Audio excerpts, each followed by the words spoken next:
Out here in Big 12 country, every sunrise promises a showdown. There is a reckoning coming. They don't know what they're about to find out. BYU and Texas Tech ride in for a high noon rematch. He's going to score. Touchdown, Red Raiders. A first Big 12 title and a ticket to the college football playoff hangs in the balance. Let's go. Let's show these boys what's up. It's time to crown a new champion. From AT&T Stadium, here in the Metroplex, welcome to the Edward Jones Big 12 Football Championship as part of Dr. Pepper Championship Week. And this is simple math. For number 11 BYU, it's win and you're in to the college football playoff. For number 4 Texas Tech, a Big 12 championship, and you'll be in prime position with the seeding to hunt down a national championship. Thrilled you're with us to start your championship Saturday. Joe Tessitore, as always, with Jesse Palmer here. Texas Tech won the first matchup between these two. They dominated that game. Jesse, there are fans out there, namely Notre Dame, right, who would like to see a repeat of that scoreboard. But this game, if BYU wins, it could be the grenade pin pulled for an explosive day of debate. The playoffs have already started for BYU. Yeah. They have to win this game to advance. And they lost that first game by 22 points. But stylistically, BYU, they really like their matchup in this. They feel like they can be the more physical team. They think playing here at a neutral site really helps their chances as well. BYU wins. You get 2 Big 12 teams into the playoff. A top 4 spot opens up. Notre Dame and Miami will be out of the playoff. Now, for Texas Tech, this is about history. Looking for a first 12-win season, a first Big 12 championship as well. They're in the playoff regardless of what happens, but if they win, they lock up that first round bye, and they've been a dominant team, Joe, all season long. I think Texas Tech has to dominate again today to carry that momentum with them into the playoff. What momentum that would be, and in a sport filled with tradition and unique pageantry, few symbols of a university grab your attention more than the masked Raider. As Texas Tech folks like to say, the mystery and symbol of that university spirit. The game that will determine college football playoff bids. Kickoff from the Big 12 after this message and a word from our ABC stations. As the Big 12 is ready to have a big day. The rematch filled with high hopes for the college football playoff. Katie George will be with the Red Raiders. Chris Budden with BYU. Katie, let's get this day started. Thanks, Tess. Coach McGuire, you had success against these guys a month ago. What was your final message to your team about the rematch? You know, the biggest thing is just be us. You know, we've got a standard that we play at. We got to play to that standard. It's not about who we're playing, but how we play this game. What's the biggest challenge BYU presents? You know, they're really physical. They're a big football team. We've got to do a good job with our pad level, and then we've got to do a really good job of tackling 2 big guys, their quarterback and their running back. Best of luck today. Thank you very much. Now let's send it to Chris. He's with Kalani Sitake. Hi, Katie. Kalani, a month ago, you dropped this game. You get the rematch. What will be most important for you today? You just got to play. You know, in football, you don't get a lot of times you don't get to right or wrong, and here we go. So we're going to have fun. Good luck today. Thank you. Tess? Thank you, Chris. Of course, on November 8th, these two teams met up. BYU got off to a slow start. They muffed a punt early. They got behind. Jacob Rodriguez was leading that defense. Aaron Morton had the 9-yard touchdown to Caleb Douglas. Jesse, we were visiting with coaches earlier today. They feel things will be very different this afternoon. Oh, they think so. They think offensively they sputtered a little bit. They've just challenged their side to just be more physical, not reinventing the wheel, just got to dominate up front. BYU won the toss. They elected to defer. So Texas Tech is led by Baron Morton, and anywhere you look on this offense, you see impressive numbers, Jesse. It's an explosive offense. They can hurt you throwing it and running it. They're led by the most efficient quarterback in the Big 12, and Baron Morton has a real good feel for this air raid offense. He plays with great timing. He's accurate, good decisions. Really tough, too. Got hurt in the first game against Arkansas Pine Bluff, something he's been dealing with the whole season long. But he got off to a bit of a slow start the first time these two teams played a month ago. It's important he starts faster today. You saw those numbers, third in all of major college football, averaging over 43 points per game. Morton to start the day. It is incomplete, intended for Coy Aiken. Let's look at the impact players. Well, for Texas Tech, it starts with their ability to run the football. Cameron Dickey, very physical one-cut runner between the tackles. Caleb Douglas has been on fire with 6 touchdowns in his last 5 games receiving. Jack Kelly at linebacker, I think he's their MVP defensively, can do it all. And Evan Johnson is an outstanding shutdown level corner for BYU. See, Jack Kelly, they consider him the most important piece of their defense.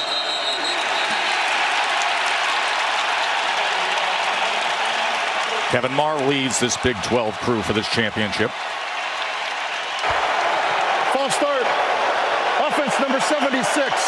5-yard penalty. 2nd down. Well, Jados, the transfer from Miami of Ohio. He was a 3-year starter there before moving over and having success at Texas Tech. Well, it sounds a little bit different, I think, for Texas Tech in this one. First game, remember, was at home. BYU is the one having issues with the noise. And get it quickly into space to Reggie Virgil as he weaves his way and dives ahead towards that 35-yard line. And I think this is a good example of how offensive coordinator Mac Leftwich is trying to get Baron Morton at quarterback into the rhythm of the game a little bit earlier. We've seen 2 very quick throws on this first drive. Here's Dickey. And he works his way just to gain a couple of yards. Katie. Well, Tesh, Jesse mentioned Morton's lower right leg injury. He pushed through the pain he was dealing with a month ago to play against BYU. But since then, he's been in a practice boot, only doing mental reps, routes on air. This Wednesday, first day he got to take off the boot, healthiest he's been all season. No doubt about it, Katie, as trying to find Terrence Carter, their extremely athletic tight end. Well, and he's a tough runner after the catch. The Louisiana transfer runs 6'2", 245 pounds, and he's hard to bring down. There's another example of a very quick throw, just trying to help this offense find its rhythm early. Carter is top 6 in the country among tight ends with yards after the catch. So he goes for 5 there. 3rd down and 2. Dickey straight ahead as he powers his way for a first down. Well, that's impressive at 215 pounds. Satuala at safety is the one who's going to meet him there just beyond the line of scrimmage, and he's able to drive him back to pick up the first. See the pace being set by Texas Tech early on as Morton able to get it complete again to Cameron Dickey. Well, it's a passing attack that is very balanced, and it's not just receivers that you have to worry about, but they've got 2 running backs, Cameron Dickey and Jacoby Williams, that are outstanding at catching the ball out of the backfield for their offensive coordinator. You see there, Mac Leftwich. Leftwich, who leads this offense. They've outscored opponents by 383 points this year.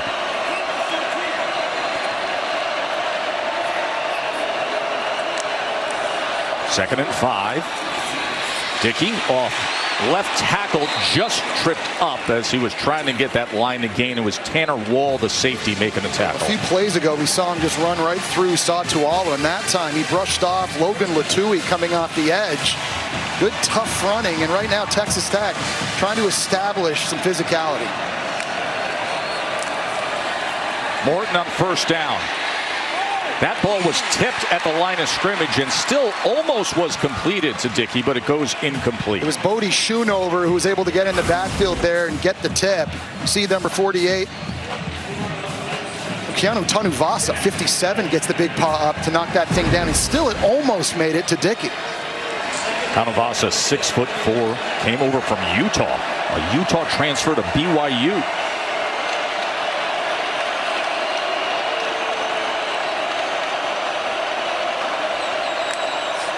Second and 10. Keep it on the ground and tackled for a loss. Satuala with a great play to bring down Williams. Well, Satuala leads this defense with 71 tackles, and he just has great instincts. When he sees the blocks coming this way, he's able to fire into the backfield. That's called triggering.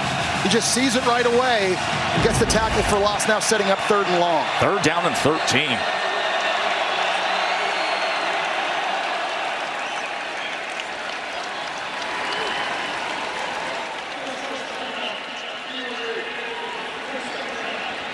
Timeout used by BYU. 3rd down and 13 as Satuala came up with the big TFL moments ago. And you get the feeling like this is a big moment for BYU early in this game.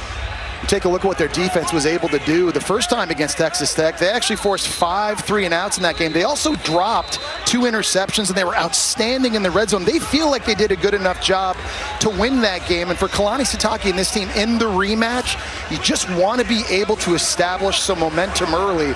And if BYU, Joe, if they were able to get off the field here with a big stop on 3rd down, that's a great start, especially against this offense. Opening drive of this championship Saturday, 10th play of the drive coming as Texas Tech in an empty set facing a 3rd and 13. Morton against a 4-man rush, shallow cross, and it was nearly picked off by Satu Ala. That was dangerous as it was bobbled and tipped by Williams, the intended target. Well, Baron Morton had the look he wanted. He knew it was man coverage because linebacker Jack Kelly was lined up outside wide over Jacoby Williams here running the drag route. A bit of an errant throw, and you're right, Joe. Very lucky. When you throw the ball over the middle of the field, normally tips lead to picks, and that almost happened there for Baron Morton.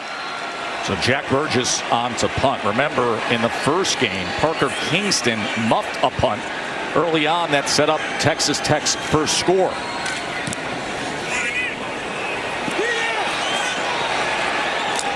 And fair catch just inside the 10. Jay Hill, the defensive coordinator for BYU, he had a sense this week that they'd come out and play well early. They get the stop on 3rd down.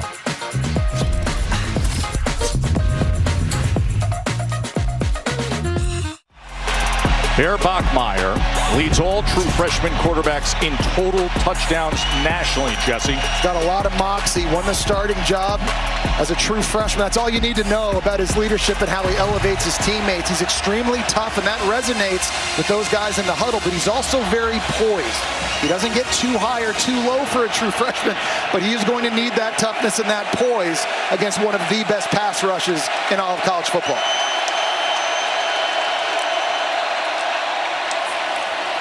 We quickly get it to Moa, who tries to break the tackle, but then just drags the defender Jordan ahead. Well, let's look at the impact players. It starts with the Big 12 Offensive Player of the Year and L.J. Martin, tough runner. Parker Kingston, extremely quick in the slot for BYU. David Bailey leads the nation in sacks for Texas Tech, and Jacob Rodriguez has an opportunity to go to New York as a Heisman finalist. He is a turnover and a tackle machine. Found out last night that he won the Butkus Award. That was in the midst of a team meeting.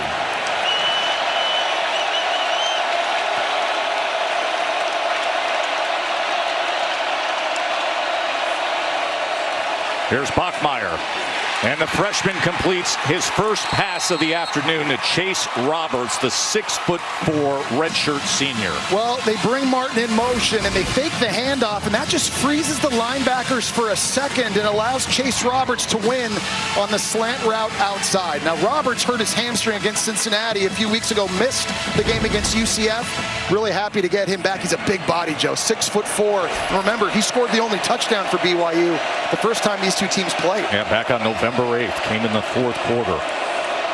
So 18-yard reception to start Bachmeier's day. L.J. Martin now as he works his way out beyond the 35-yard line. And that's good news for BYU because their identity is to run the football, and that's something they didn't do a great job of the first time these teams play. They only averaged 2.5 yards per carry, so one way or the other, whether it's running the football or whether it's quick throws like you saw in the very first play of this drive, they've got to keep these 3rd downs manageable. Right now, doing a good job.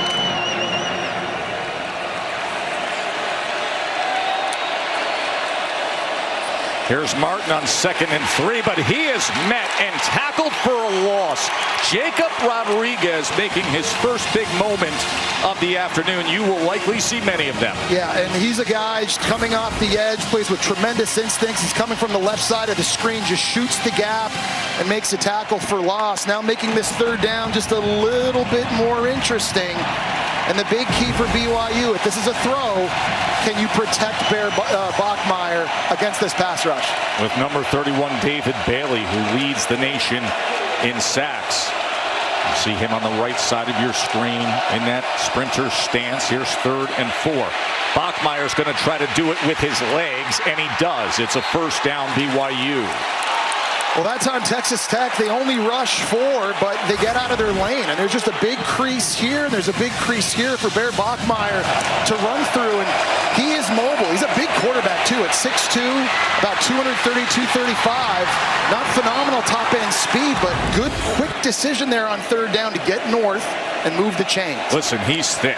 He's got that wide body. When he goes forward, you know he's gaining yards. Flea flicker, razzle dazzle as L.J. Martin cannot come up with the ball. Well, that's a play that Martin has to be able to make. Offensive coordinator Aaron Roderick, after getting the first down with the scramble, decides to go with the trick play, but they did a good job covering this downfield. They were trying to get their tight end, Carson Ryan, down the boundary. Nothing there. Bachmeier checks it down quickly and makes the right decision, but in the end, falling incomplete. He had A.J. Holmes, the big defensive tackle, charging in on him. 2nd down and 10.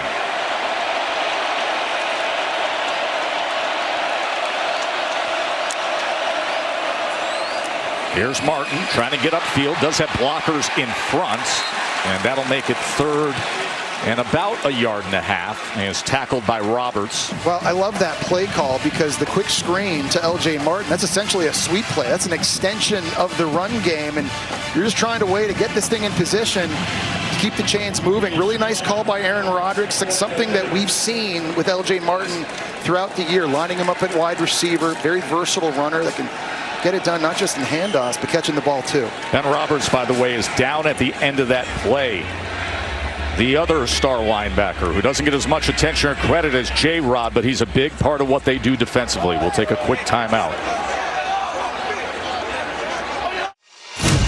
Welcome back to Dallas. We talked about how this D-line is outstanding in the pass rush. I think you could argue their starting 4 is as good as any in the country. It starts with the Stanford transfer, David Bailey, and his speed off the edge. Then you got the UCF transfer, Hunter, at 340 pounds, swimming the left guard, getting home in 2 seconds. A.J. Holmes transfers in from Houston, and he's got a quick first 2 steps, being disruptive in the backfield. And then the former Georgia Tech Yellow Jacket, Romello Height, off the edge, quick first 2. He's got great bend in hands, getting the sack and creating a fumble. Joe, the portal has impacted this specific position group, I think, more than any other position group on any other team in the country. Yeah, big reason why they've got that 4 next to their name, and they're playing for a conference championship today. Can they find a stop on 3rd and 1? Quick to the line, Bachmeier and the Cougars, and you see the true freshman quarterback trying to surge his way for a first down, and immediately it is marked as a first down, as we saw the official running in, giving that point. It's nice to have a big quarterback, too. We were on the field pregame, and I asked him, I said, hey, how heavy are you? Yeah. And he goes, 230. And I paused for a second, and he goes, all right, 235. You gave him the side. No, you gave him the really side. I gave him an opportunity to really be honest, and he was. And we've seen some good physical running from him on this first drive.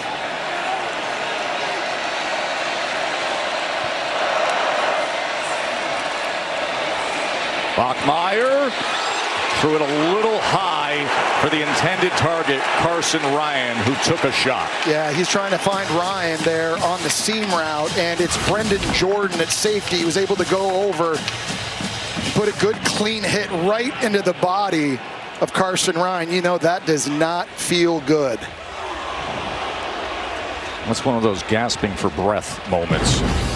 It's Carson Ryan, their best overall tight end. Of course, they've had some great ones through the years. Young man who grew up right near campus at BYU, played at UCLA, then moved over to Utah, and then goes back home. Chris?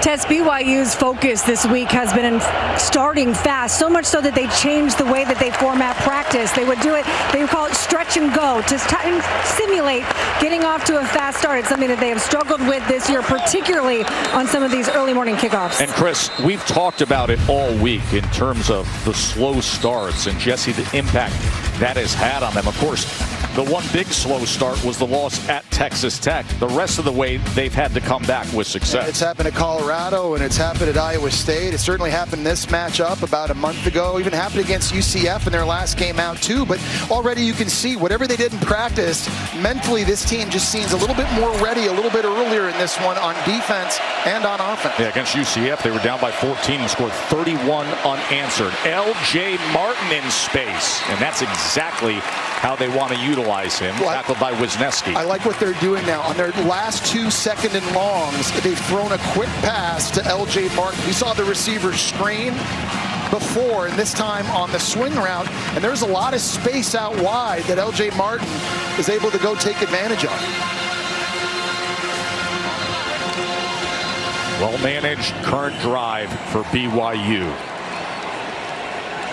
It's interesting, right? Very different tempos. Yes. You watch Texas Tech on offense, up-tempo, air raid going fast. BYU likes to huddle, and they run the football, short throws, and they try to win the time of possession. Officials are looking at the spot of this football. To the eye, it looked like perhaps he was just short. But they ruled it a first down. L.J. Martin, starting running back for BYU. Outstanding playmaker, and this is where he goes down. You see the knee there. And the question is, where's the football in relation to the chains and to the first down marker at that point when Wisniewski makes the tackle for Texas Tech? L.J. Martin, who was initially committed to Texas Tech, by the way, and flipped his commitment to Stanford, wound up at BYU. Short of the line again, it is third down. An El Paso native back here in Texas. And he's really the keystone for this offense to build some success today as they were marked as a 3rd and 1. And this time he's able to drive ahead and secure that first down. Well, they bring in an extra offensive lineman, Trevin Osler, 6'4", 320 pounds, number 95 there. He'll come into games, short yardage and goal line situations. They lined him up to the left side of the offensive line. That's exactly where they ran behind, and they're going to need all that beef in this game too, because statistically, Texas Tech is the best run defense in college football. BYU converts there. They're 3 for 3 on 3rd downs early on. They fake it, and it's a pass, and it's complete to Ryan. Parker Kingston with a completed pass to Carson Ryan. Carson Ryan, who we saw slow to get up a few plays ago, does a really nice job here faking a block, and he's gearing down and then kind of gets out into the route. It's a good fake reverse by Kingston, and he's a lefty, so going to his left makes that an easier throw. And 2 plays on this drive, we've seen BYU and offensive coordinator Aaron Roderick dial up some trick plays. He is the do-it-all kind of guy, is Parker Kingston. He's had a passing touchdown, a rushing touchdown, a receiving touchdown, a punt return touchdown in his career, and gets the completed pass for 22 yards there. And BYU is going to use their 2nd timeout already of this first half. We'll take a break in the midst of this long drive for the Cougars.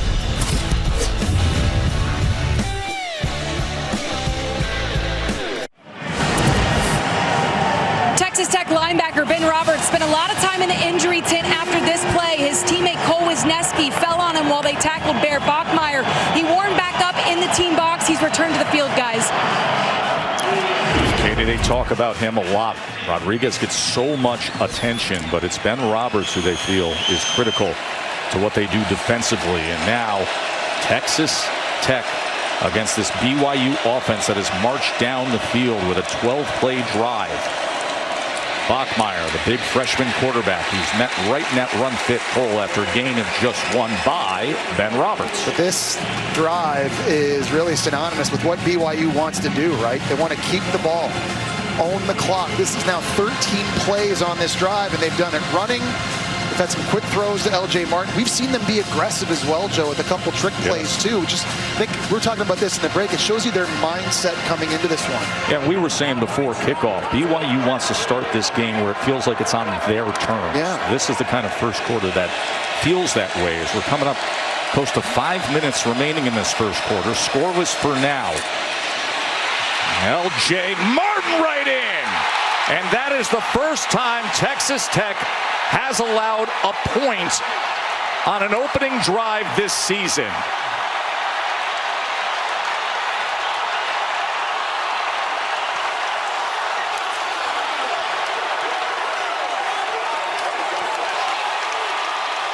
Well, BYU wanted to be the more physical team coming into this one, and that was a perfect example there. A great block by Carson Ryan at tight end. On the linebacker, Roberts helps free L.J. Martin up, who had a great drive himself, running and catching the football. Will Farron adds the extra point. Jesse, this is only the third game this season Tech has trailed in a game. Yeah, that's Ryan right there, number 20, pulling around. He gets up into the hole and hits Roberts, and that just buys a little bit of space for L.J. Martin. And this is the physical nature of what BYU wants to do. Their identity is running the ball downhill, and they've got big bodies, and Martin at 220, Bachmeier at 235. The coaching staff at BYU are loving that. You could not draw up a better start, by the way, for BYU in this Big 12 championship on their defense's first drive and now on offense. 14 plays. 14 plays, 90 yards. Their sixth scoring drive this season of 13 or more plays. And that is how they open this Big 12 championship game.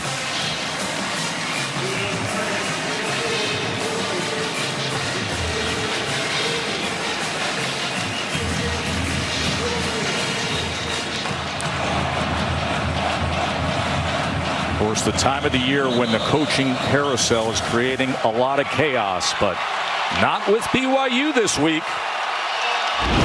Listen, I know we talked about it yesterday and all that, but you don't need any more distractions, okay? You guys know we're working on all the details with H's and everything, but I'm not going anywhere. Kalani Sitake making headlines this week, but wanted to put this to rest. He said, I was hoping these talks would wait to the end of the season. It did not. The players met on Monday to talk about it as a team, to eliminate distraction. But Coach Sitake said there was no way this wasn't going to be a distraction. So BYU came to him with an offer that he thought was best for him and the team, and that was the reaction from his. And Chris, is he ever a BYU guy through and through? Satuava with the tackle against Jacoby Williams. Well, he's built this program. He understands the culture, having played at BYU, and it just feels right, him staying in Provo. There's Morton, pressure off the edge as he gets it free, and it's incomplete, intended for Virgil. And it was Latui that time at D-line. He's going to bail back out and get underneath this throw. Baron Morton trying to get out of his hands quickly. He's got a free rusher coming off the edge, and Isaiah Glasker. But a nice little zone blitz pressure dialed up by their D coordinator, Jay Hill. Now sets up a 3rd and long.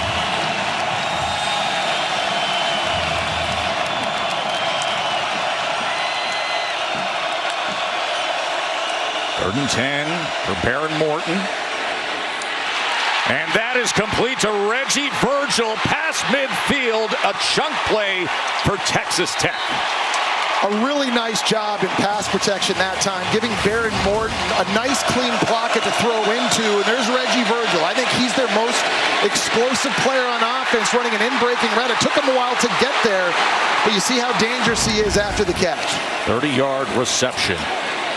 Cameron Dickey trying to get to that edge, and he goes ahead for a yard and a half. You know, Joe, it's the most explosive offense in the country. 85 plays of 20 or more yards, and they can do it running, they can do it throwing, they excel at getting the guys the football in space, and it really is a pick-your-poison dilemma if you're BYU, because if you load the box to stop the run, you're dying at fast deaths with these outside shots. If you play two high safeties, they're just going to run the ball down your throat. Morton. He's going to go straight ahead. He's met after a gain of just 2 yards. Be facing a 3rd down again. It was Isaiah Glasker that time that forced Morton to have to hold on to that football. Now setting up a 3rd down, and BYU that likes to play man coverage. It'll be interesting to see what they decide to do here. 3rd down and 6. Morton, it is complete for a 1st down. And again, it's Reggie Virgil. Well, that was a zone coverage, and Virgil did a really good job finding the soft spot in his zone. He's going to be just looking for this hole to work his way into, and once he finds it, he just sits there. You see number 1? Right around the outside of the linebacker, runs into the referee, but it's a big pickup on 3rd down. A great job of recognizing the coverage by the Miami of Ohio transfer. See, Reggie Virgil, he was limping after that play, so he's off on the sideline. The fastest guy on the team, who has come up big 2 times on this drive, just had that 17-yard reception.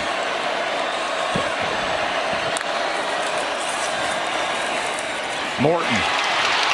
Carter, the athletic tight end. It doesn't take much for him, just a few strides, and he gets downfield. Katie. Well, Tess, in the regular season meeting, Texas Tech went 2 of 7 in the red zone. Kicker Stone Harrington kicked 5 field goals that day. Since that game, the offense no longer calls it the red zone. They call it the no Stone zone. Stone's a great guy. They love him. They just don't want to see him that often. Yeah, Katie, he's allowed to kick down here in this area of the field. It just has to be for extra points. That's the goal for the Red Raider offense this week. There is Harrington, first team all Big 12, but right now it's the Red Raiders offense that wants to finish. And a timeout is used by Texas Tech. Well, of course, everybody tuning in here on this championship Saturday to say, how's everything going to break after weeks and weeks of debate?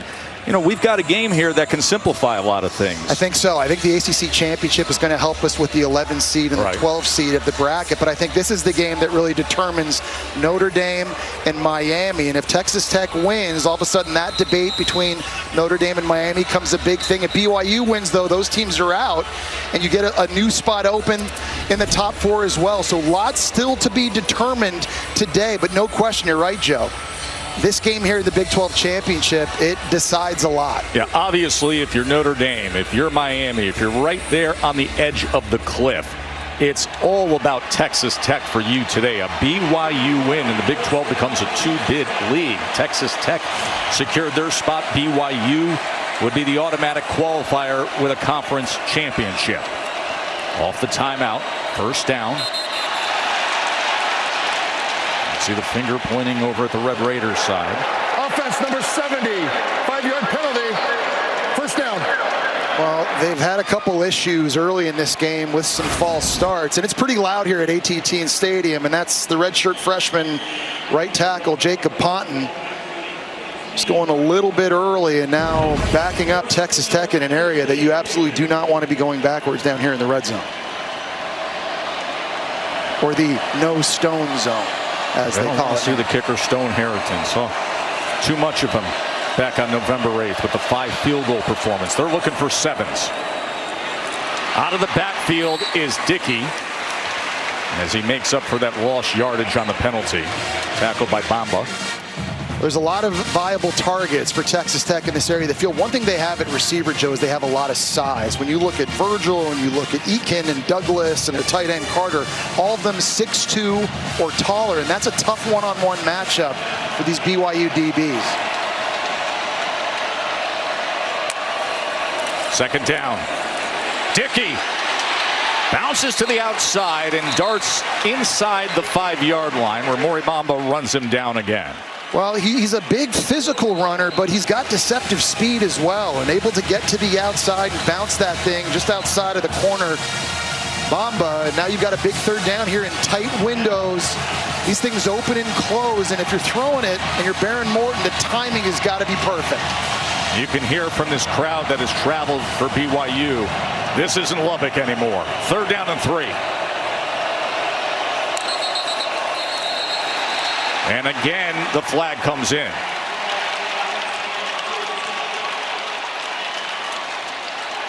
It's going to be on the left tackle, I think, Howard Sampson.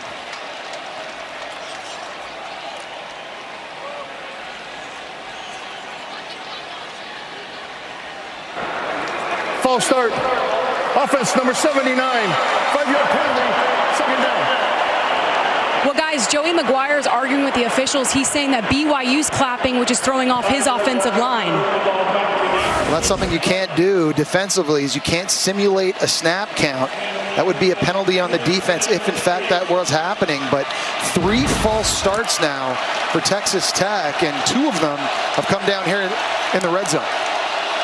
Third down and 8. Morton. Virgil is wrapped up immediately.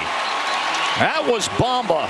securing him defensively, as well as Jack Kelly. Well, we talked about the size that Texas Tech has at receiver. Bamba is built to handle that at 6'3", out there working one-on-one with Virgil, and it's a good job of just getting out of his break. The throw a little bit behind Virgil that time, but able to slow him down before they make a tackle. They were outstanding in red zone defense in their first game, and they're off to another good start here. And they are in the Stone zone. In fact, it's a 23-yard attempt for Stone Harrington. As we come to the end of the first quarter, BYU is trying to get themselves into the college football playoff. Texas Tech trying to get on the board here. The Big 12 championship returns after this message and a word from our ABC stations. Welcome back, joined with Kalani Sitake. The goal was to get off to a fast start. What has impressed you most about what your team has done that first quarter?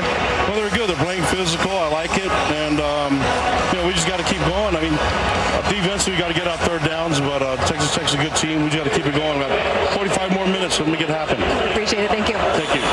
Chris, that physicality has them with a touchdown lead for the moment, as Stone Harrington, who made a school record 5 field goals in the November 8th win against BYU, is on for this 23-yard attempt. And he puts it through. All right, let's go back to what Katie reported, that Joey McGuire was complaining about BYU defensively. There were 3 false starts in that first quarter, Matt Austin. Yeah, Joe, after the second and the third, we got some pretty good replays through the replay booth feed. I didn't see any clamping at all. That's something we usually look for when you get multiple false start. If it's happening, I'm not seeing it, so I'm not sure where it's coming from. So that is our rules expert, longtime SEC head of officiating, Matt Austin. Jesse, Texas Tech, about 2.5 false starts a game this season. Yeah. 3 in the first quarter alone.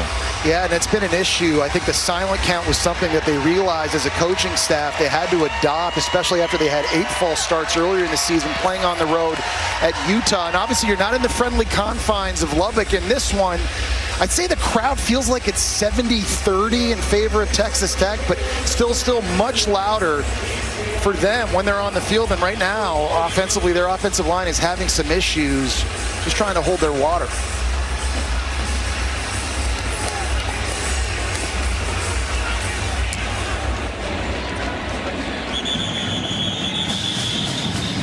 We talked about Jacob Rodriguez at linebacker being an absolute turnover machine. He's forced 11 this year. He has tremendous instincts. And here on a tight end screen, he feels the right guard get downfield. He's able to undercut that and pick it off. 4 picks on the year. What really makes him special, I think, is his awareness and timing when he punches the ball out. Here's another tight end screen. Ball in the left hand, punches it with his right. He's got 7 forced fumbles this year, and as a linebacker, it's about see ball, get ball. You see the jet sweep coming, you feel the right tackle and tight end getting out wide, you beat a block, you make it home. This guy padding up the stats, he's padding up the awards as well, and I think deserving of an opportunity to be in New York City. Bachmeier is driven back by that front, as Height was the first to get there. Of course, Jacob Rodriguez always around it. You mentioned 7 forced fumbles by J-Rod. Just for perspective, 53 teams have 6 or fewer forced fumbles. Teams, entire teams' defenses, including BYU. Well, some people just have a knack for always being around the ball. You know what it reminds me of? Remember Tyrann Mathieu? Yes. The Honey Badger at LSU? Great. He was the same way. And coaches will tell you, you just can't coach that stuff. 2nd and 11. That is batted. As Texas Tech with Charles Esters batting that ball away. So here's the situation BYU wanted to avoid, 3rd and long, and Texas Tech in this pass rush with Bailey and Hunter and Holmes and Height. They just line these guys up in the same spot they always line up in. Romello Height's into the boundary, Bailey's to the field. They don't have to blitz. They just get upfield with speed. Can BYU protect Bear Bachmeier? Look at Romello Height off the edge on the bottom of your screen. as they're just going to play it conservatively with L.J. Martin, and Lee Hunter gobbles him up. And now that Red Raiders defense is fired up, running off the field. Big Lee Hunter at 340 pounds is quick like a cat. He's able to split a little double team right here as they try to run this. And I think that play call just shows you the respect this BYU offense has for this pass rush at Texas Tech. So Sam Vanderhaar on for his first punt of the afternoon. The 28-year-old Aussie. Jacoby Williams back to return for Texas Tech. They could have great field position.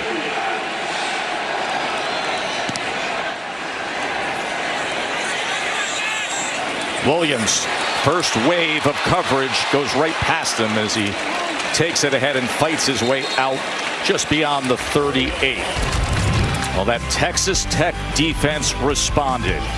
First team all Big 12. Lee Hunter coming up big.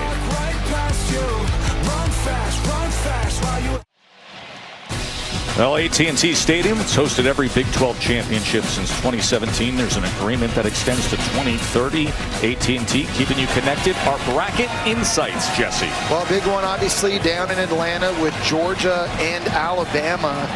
Be fun to watch that. Kirby Smart 1-7 all time against the Tide. And then there have never been more Duke fans today, because every JMU fan out there is hoping for a Duke win, because if Duke does win that game, JMU will be in the playoff. You can go to ESPN.com, fill in your own CFP bracket challenge presented by AT&T as Cameron Dickey takes it ahead for the Red Raiders. It's such a unique offense whenever I watch Texas Tech, Joe, because they really are about power run, even though it's an air raid principal offense. Dickey, as he is driven back that time to Mooney with the tackle. And they line you up, they spread you out, they want to go fast in tempo, but they're not throwing it 50 times a game. Instead, it's plays like you just saw. It's downhill runs, and they're pulling offensive linemen. And they actually run the ball 48% of the time. They want to be physical too. You've seen BYU be that, but remember, Texas Tech, they ran the football 43 times the first time these two teams played.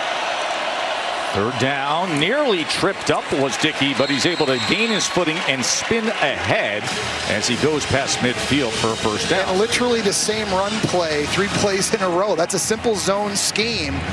It's designed to go to the right. Dickey sees the cutback to take it left.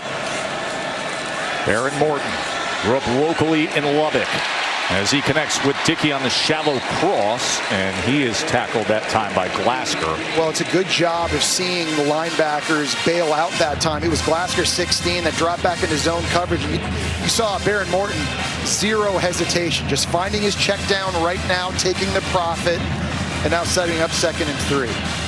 Morton leads the Big 12 in completion percentage.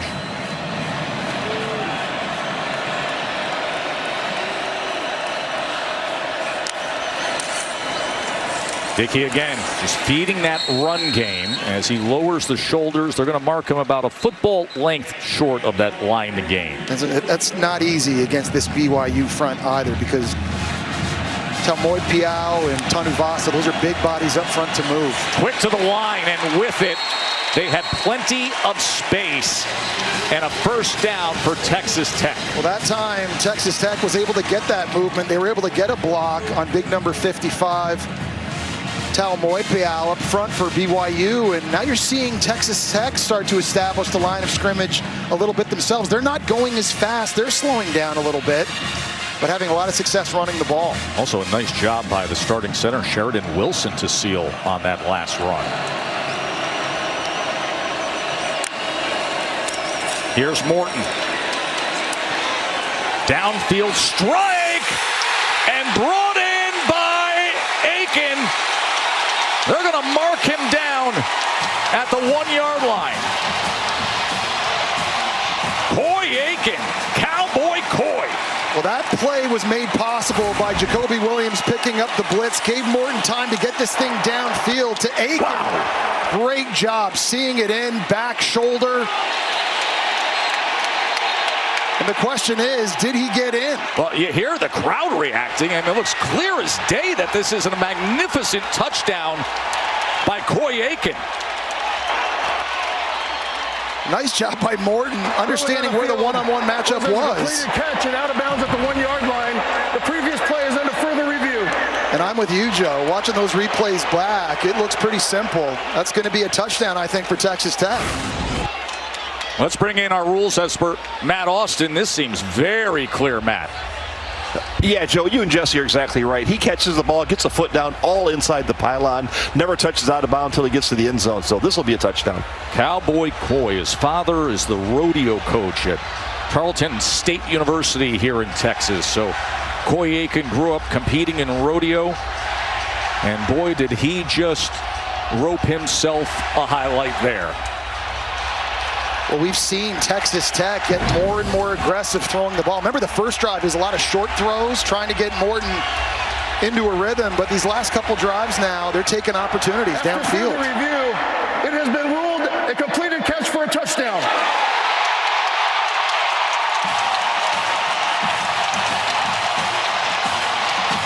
Well, going back to this again, it was a great throw and catch, but it's Jacoby Williams getting the blitz pickup right here. Fantastic job getting Glasgow to the ground, and you saw Morton had to clutch it a couple times. And that gave him the opportunity to get this thing downfield. Great job high pointing it. And Texas Tech looking to take a 10-7 lead. See Texas Tech showing that offset formation on PAT to see if they have the numbers there to snap. Instead, they bring it back in with Stone Harrington. But Coy Aiken with the 33-yard touchdown as Harrington adds the extra point. Baron Morton, the strike downfield, and Texas Tech takes the lead.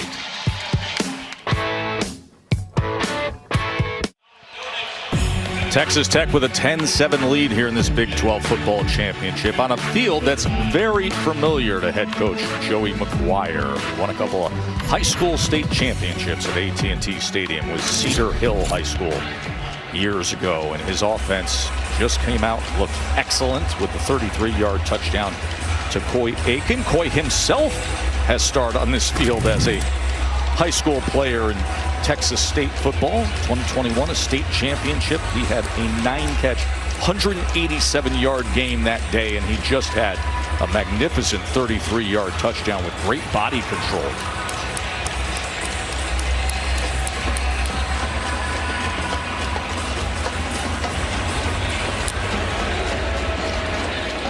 So Bear Bachmeier back out on the field. Chris, what can you tell us about Bear? Yeah, keep an eye on Bachmeier's left ankle. He got rolled up on this was the first possession for BYU. He came off the field limping, has been walking gingerly on the sidelines ever since, refusing really to even sit down. He has now heavily wrapped that left ankle. He's been walking back and forth, trying to test it, jumping up and down on the left leg, doing some side-to-side work. Well, Chris, it'll be interesting to see how that limits their play calling, because the run game, he's a big part of what they want to do, especially in between the tackles. He will pass to open up this drive as he gets it to Kingston. Kingston able to jet around that corner. The former high school quarterback is Kingston, who had a 22-yard pass earlier. But Bear Bachmeier really is one of the great stories, I think, this year in college football, and certainly one of the biggest surprises, right? They thought Jake Retzlaff was going to be their quarterback this year. He's now at Tulane, quarterbacking them into the college football playoff. All Bachmeier did was win the starting job as a true freshman. They tweaked the offense. They trimmed some of the verbiage, but he's accounted for 25 touchdowns this year, and here he is. He's got his team on the doorstep of winning the conference and reaching the playoff. When the year started, he had enrolled at Stanford as L.J. Martin takes it ahead for a first down. Then Stanford had the coaching turmoil. He was a spring transfer to BYU. In the summer, he was named the starter after what happened with Retzlaff. And all he's done is going on to have this sensational true freshman year of leading the country among true freshmen in total touchdowns. He's accounted for a touchdown in every game this season. Again, they get it to Kingston. A lot of traffic against the boundary, just a couple of yards. Well, I think you have to give offensive play caller Aaron Roderick a lot of credit, because he was able to adjust the offense with Bachmeier taking over. With Retzlaff, they wanted to go up tempo and throw it all over the yard. Now they're huddling, They're giving him a wristband to communicate the play to his teammates. It looks a lot different than what it was supposed to be. He had pressure right in his face as L.J. Martin was the check down. It's going to be 3rd and about 7 from there. So you got to figure this out now if you're BYU, and you're going to let Bachmeier throw it. He's a little bit hobbled right now because of that ankle. In the first game, they double-teamed the edges outside to try and block David Bailey and Romello Height. The problem with that, though, is they only got 3 guys out into routes and nobody was open downfield. How can they tweak their protection scheme to get more guys out and get more opportunities for open receivers? There's the Big 12 defensive lineman of the year. 12.5 sacks for David Bailey. 3rd down and 7 for BYU. And the penalty flag comes in immediately. And it has gotten loud here at AT&T. False start. Offense number 71. 5-yard penalty. 3rd down.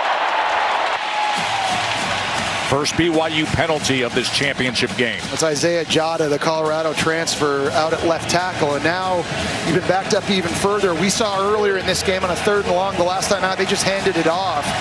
Do they have the confidence to let Bachmeier hold on to the football here and maybe throw this thing downfield?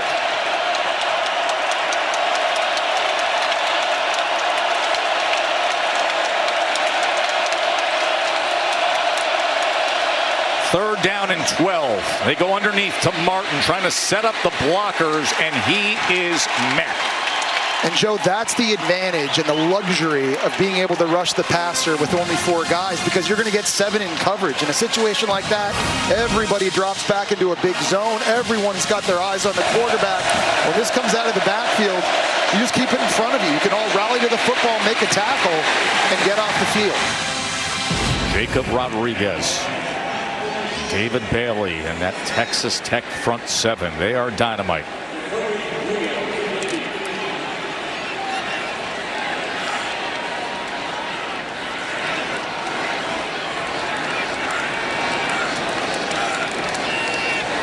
High snap. Vanderhaar's a fake, and it's incomplete.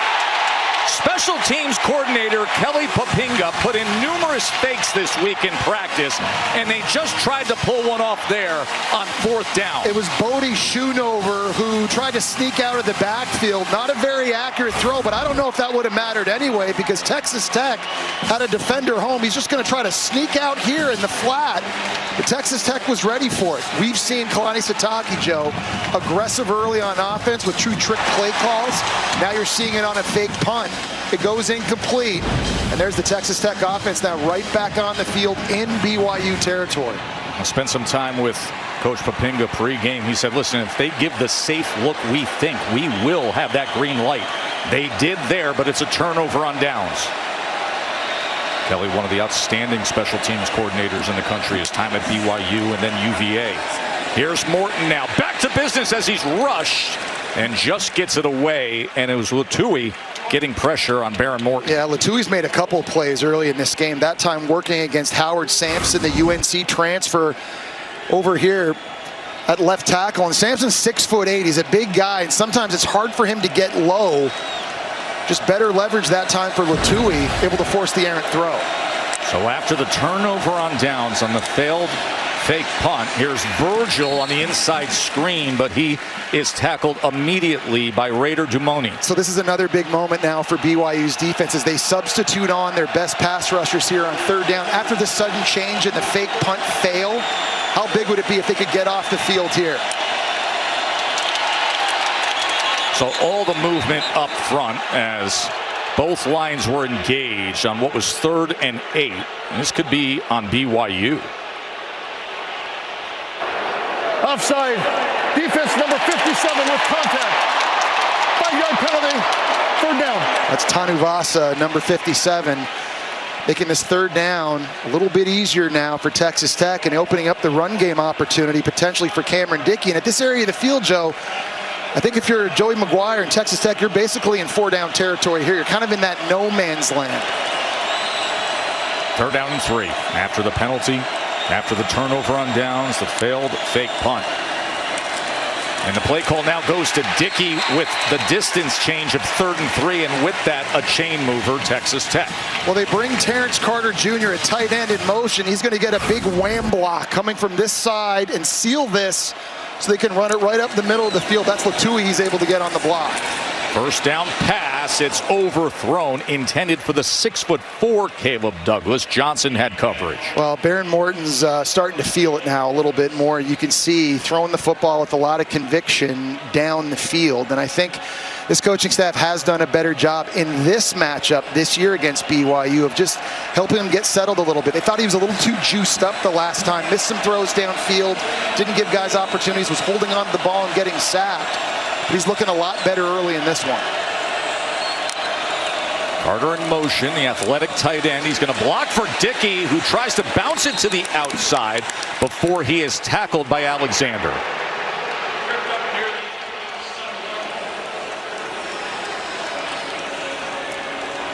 So now you get into that 3rd down situation again if you're BYU, and they don't have a tremendous pass rush with just their D linemen. Oftentimes, it's linebackers having to block. Keep your eye on number 17, Jack Kelly. He had 2 sacks the first time these two teams played. An outstanding blitzer at the linebacker spot, lined up here.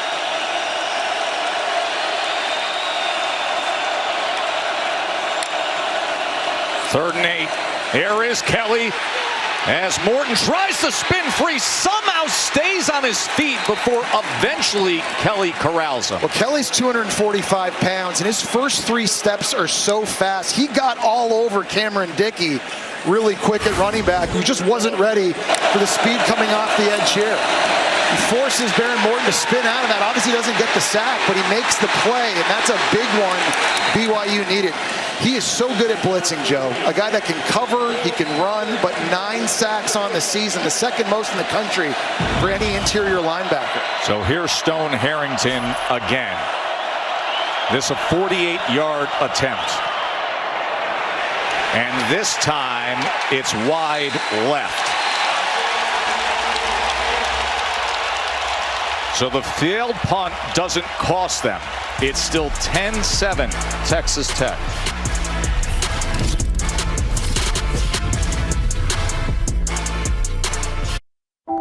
I can't do this don't give up thing all by myself.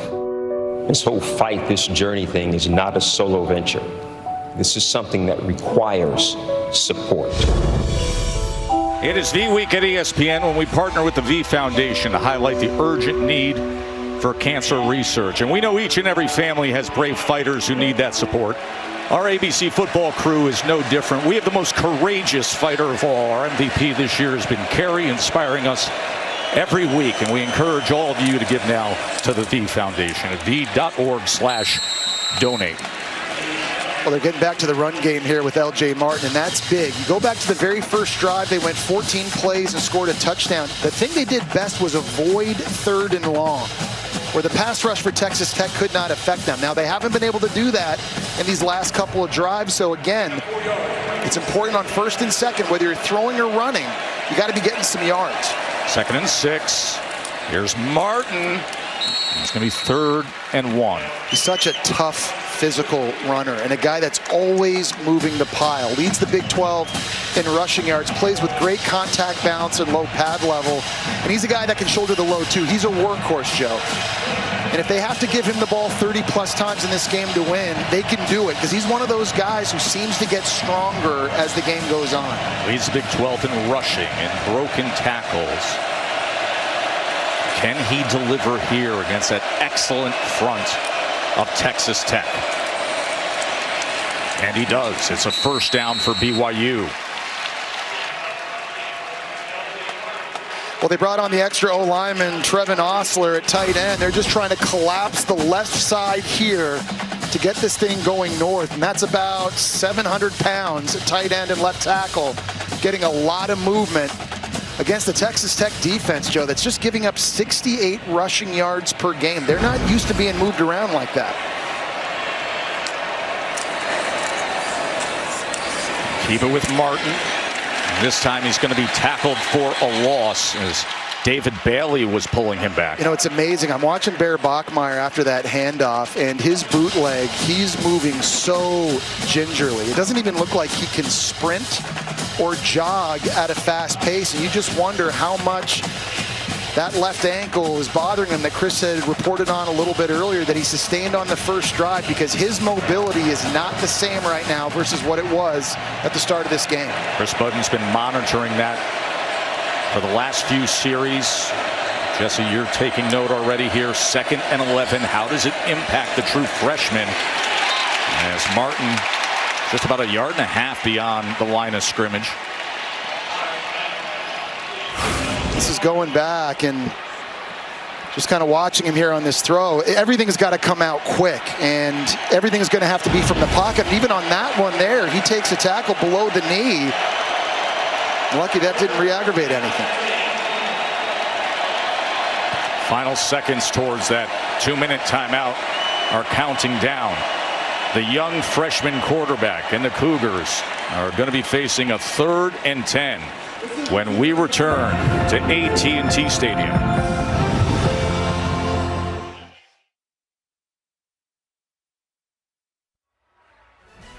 Look, Kevin in studio, getting ready for the Capital One halftime report. We're going to get you ready for the SEC championship game. Holly Rowe checking in. Alabama getting ready to face Georgia. Right now, you didn't like that fake punt by BYU. What do you like when you see the Cougars? I love when BYU runs the football. Texas Tech obviously wants to rush the passer. How do you combat that? Run the football right at them. You got to earn the right to rush the passer. Make Texas Tech earn it. Take the ball out of the quarterback's hands. Exactly. Did you hear that? Take the ball out of the quarterback's hands. Back to you.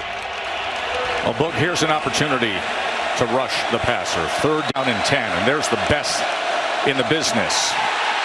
And the snap goes back where Bachmeier just has to retreat and fall on it. So a disaster for BYU. Well, Mitchell snaps it. It didn't look like Bachmeier was ready for it, and very lucky they were able to jump on this, obviously. Bachmeier's trying to give the O-line an opportunity to identify everybody and get the pass protection set, but a big error there and some miscommunication now brings out the punt team. Texas Tech is going to use their 2nd timeout of this first half. The All-State playoff predictor, it really makes things simple for you when you frame the outcome of this game against the day that we are watching here on Championship Saturday before we get tomorrow's big news, and that is the impact on Notre Dame. And I don't know if 85% is actually accurate if BYU loses, because I think there's a real conversation in the committee room between Notre Dame and Miami. What you do know, though, is that BYU wins this game, Notre Dame will not be in the playoff.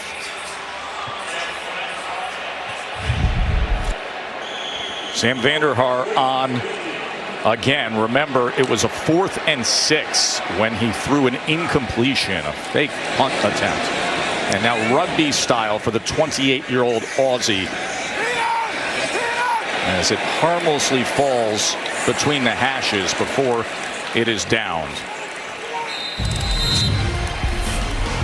Well, as we go back and take a look, how about that start for BYU? 14 plays capped off by L.J. Martin, a big physical run. Could not have started the game better for BYU. The offense, though, has lost their rhythm since, and we just saw a great grab by Coy Aiken down the right boundary over an outstanding corner, and Evan Johnson there to get Texas Tech up 10-7. Now 1:42 to go. 1 timeout in their back pocket, running at the tempo they run at. That's a lot of time for Baron Morton here to get this offense down for an opportunity to steal a few more points before halftime.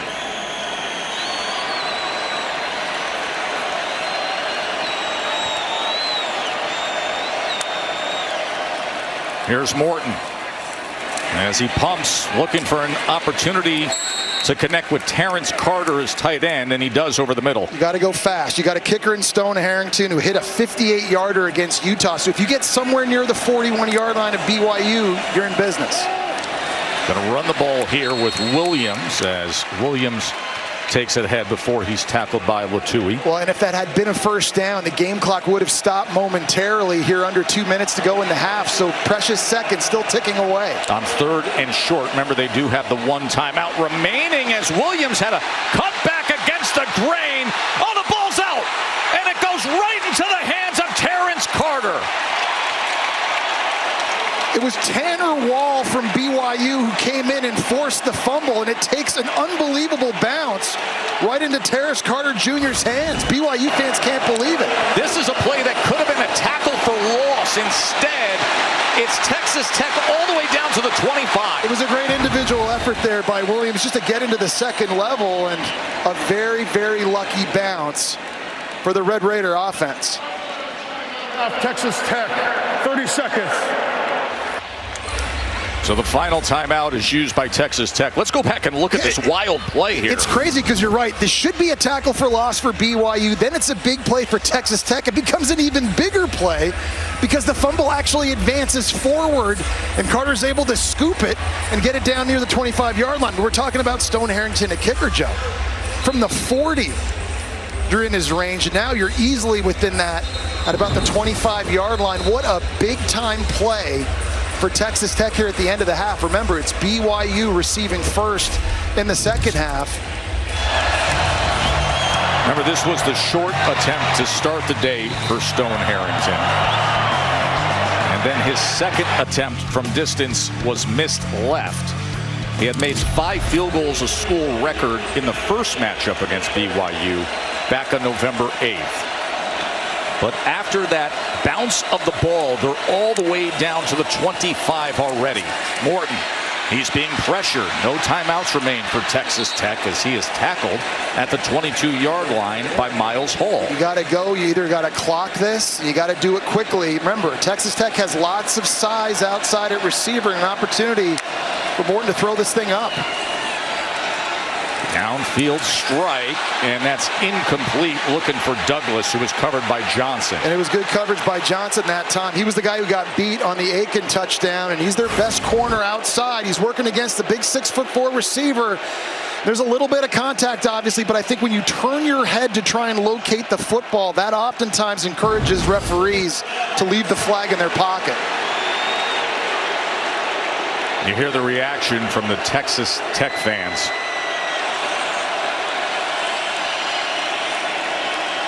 .29 seconds in this first half, and a 3rd down and 7 for the Red Raiders. BYU drops 8, and that was well off the mark. Terrence Carter was underneath, but Morton threw it beyond him. Yeah, you normally don't see Morton miss throws that badly, and with that incompletion, it's going to set up a field goal attempt here for Stone Harrington. All week long, they talked about staying out of what they called the no-stone zone. They wanted 7s, not 3s. This from 40. Good elevation and rotation, and with that, a 13-7 lead for Texas Tech. Well, we've told you it's been an outrageous season by Jacob Rodriguez. Last night he won the Buckus Award, and then on game day this morning, this happened when Pat McAfee said, how about $250,000 for charity? Dink. Oh, well, and he wins it. You got to remember this. He was a quarterback at Virginia, and I know that wasn't the prettiest ball, but $250,000 is pretty pretty. Get an opportunity to donate that to the charity of he and his wife's choice. How about the Joe Tessitore, Jesse Palmer, Katie George, Chris Budden, Positano Fund? Would be a worthy cause. Well, Emma Rodriguez, who is his wife, a U.S. Army Black Hawk helicopter pilot, he said Emma's going to get the honor to put it forth to a military charity, and we just feel great about that. $250,000. We thank Pat McAfee and everybody's efforts for creating that opportunity. It'll be money that's well served helping our veterans and our service members. Well, it was a bit of a slow start for Texas Tech in that first quarter. It definitely feels like they're coming alive here as this game goes on, able to pad their lead a little bit. That last field goal and their defense after that first drive, you see what they've been doing. Wow. It's been a complete shutout. 3 drives, 20 total yards allowed. And look at the penetration. 4 tackles for loss. 3rd best scoring defense in all of major college football. LJ Martin ahead for a few yards. It's going to be interesting to see what BYU is able to do offensively to try and open it up. With Bachmeier right now, who's just limping every time he hands it off or drops back to pass. See what this offense looks like. Remember, they're getting the ball first in the second half. One possession game. If you're Kalani Sitake and BYU, you've got to like the position you're in right now. The team leading at the half of the Big 12 championship has won the last 5 Big 12 championships. Right now, that's number 4 Texas Tech. Katie. Thanks, Des. Coach McGuire, after BYU's first drive, your defense has played great. How would you assess your offense's first half? Yeah, we've got pre-snap penalties. We had 3 really bad pre-snap penalties. We've kind of settled down a little bit. We've got to get that taken care of. And then we're running the football pretty well. We probably need to run the ball a little bit more and then take some shots. Thanks for the time. Thank you. Chris? Kalani, you guys had such success moving the football on that first possession. What do you need to get back to on the offensive end in the second half? Get the third and manageable, so means we've got to win first downs. And then, we stay aggressive. We try to trick play and didn't hurt us, so we just got to keep playing. Thank you. Thank you. That was the fake punt that he's referencing there. Play of that first half was Coy Aiken's 33-yard touchdown. It is 13-7 Texas Tech as we get you to the Capital One halftime report. Gentlemen, take it away. Yes, thank you so much, Capital One halftime report. You're watching Dr. Pepper Championship Week.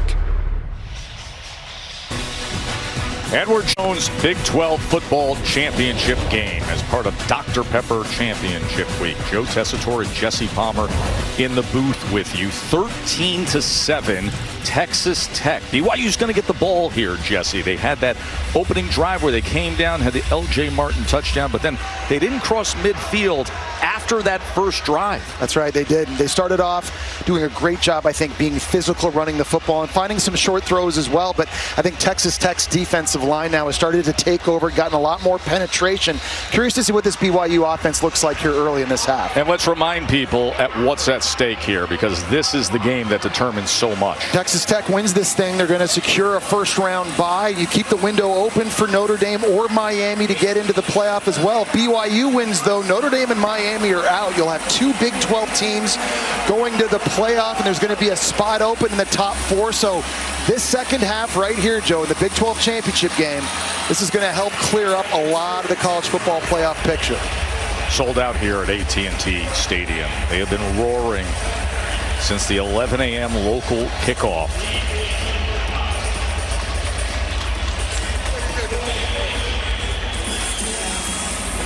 BYU offense.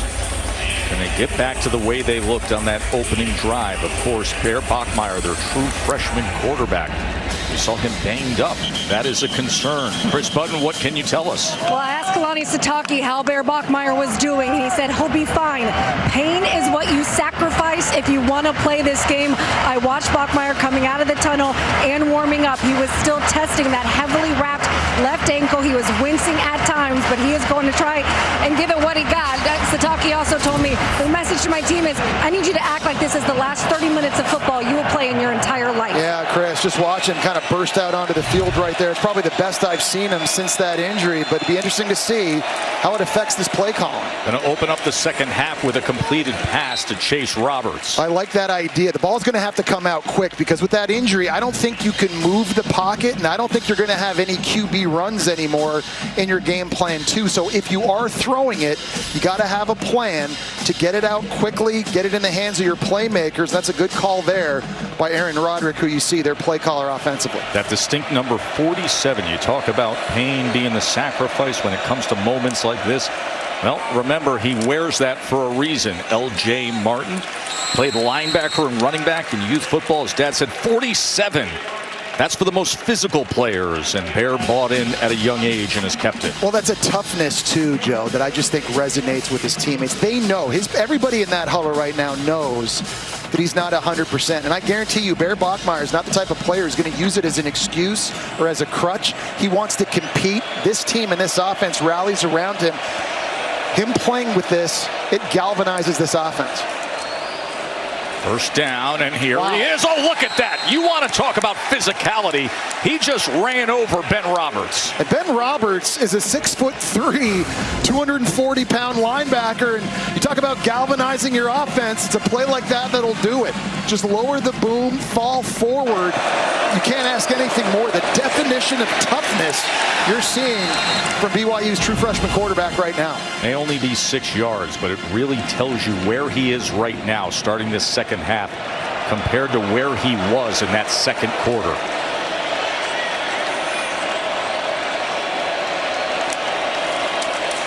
Second and 4. That was dangerous as he was trying to get it to Moa. Katie. Well, Tesh, Joey McGuire said we're in the middle 8, meaning the last 4 minutes of the first half, first 4 minutes of the second half. He said these 4 minutes are critical. We need a stop. Here's a 3rd and 2. He said we're a simple program. We stick to our plan. We don't divert from it. No, they don't, Katie. And so, you know, on this 3rd down, it's just going to be a 4-man rush. That last play was Romello Height getting pressure on Bear Bachmeier. They only blocked him with the right tackle. What do you do if you're BYU? Do you chip with tight ends and running backs here to try to give Bachmeier some time? 3rd down and 4. Let's get the answer. Bachmeier. Oh, flags come in.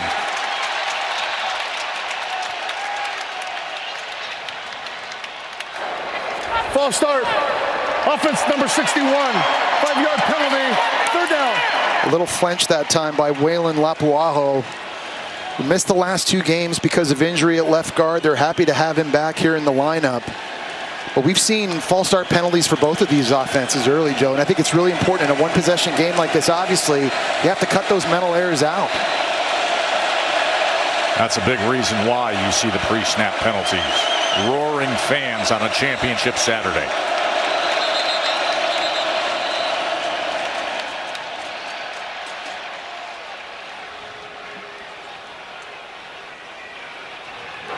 The previous play was an incomplete pass. Please reset the game clock to 13:11. 25 on the play clock. We'll start on my signal. BYU and Texas Tech. The winner here will be the 6th different Big 12 champion in the last 6 years. Jacob Rodriguez, arguably the best defensive player in all of college football, won the Butkus Award last night. Big 12 Defensive Player of the Year. 7 forced fumbles on the season. And that great front for Texas Tech, looking for a stop here on 3rd and 9. Bachmeier. Shallow cross underneath. Kingston. And look at Parker Kingston. First down, BYU. And how about that? You set up Kingston on the receiver screen, and you're releasing Bruce Mitchell, the center, 63 downfield to get some blocks. He's able to get underneath of all of it in front of the linebackers, make somebody miss. And that's a big explosive play for this offense. They know they can't hold it very, very long. It's got to come out fast. And the screen, always a good decision, an idea when you're going up against a good pass rush. There is Mitchell, the converted defensive lineman. He switched to O-line before the 2023 season, so you see that athleticism he has. Oh, tackled for a loss. Blown up immediately by Bryce Pollock. Really nice job by Pollock, IDing this and beating a big receiver in JoJo Phillips at 6'5" to the football. Pollock has been doing this all year. Not only has he picked off 5 passes, he's been tremendously physical and making tackles, and that's why he's a first-team All-Big 12 cornerback. That is the 5th tackle for loss by Texas Tech today.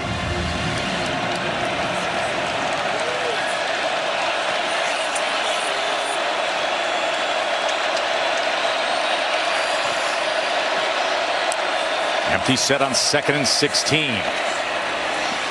As he hooks up and connects with Chase Roberts. Well, I know it's a little completion. It's not a ton of yards, but BYU went empty that time. They only blocked with 5 guys. I know that was a concern coming into this one. We talked about them wanting to get more receivers out into routes. You can't do that if your tight end and running back is always in the backfield chipping and helping block. So that's a little win there for BYU's offense and certainly their O-line. Wani Sitake. He has had great faith in his true freshman quarterback all year long. Now trailing in the second half of the Big 12 football championship as they keep it on the ground. L.J. Martin's going to give him a first down. Well, you highlighted Bruce Mitchell, the center, earlier on the screen, getting out. Here he gets a nice block on Rodriguez, who's trying to blitz right up the gap. He's going to wall that off. The converted D tackle gets his hands on him and just gives L.J. Martin a little bit of space, a little stiff arm. He's able to move the sticks. Really impressed here. The first drive of the game and now the first drive of the second half. BYU has been able to execute. They've got it going right now, both running and throwing the football. 13 carries for Martin, 6 receptions. You brought it up earlier. If he's touching the ball a lot, BYU will have things on their terms.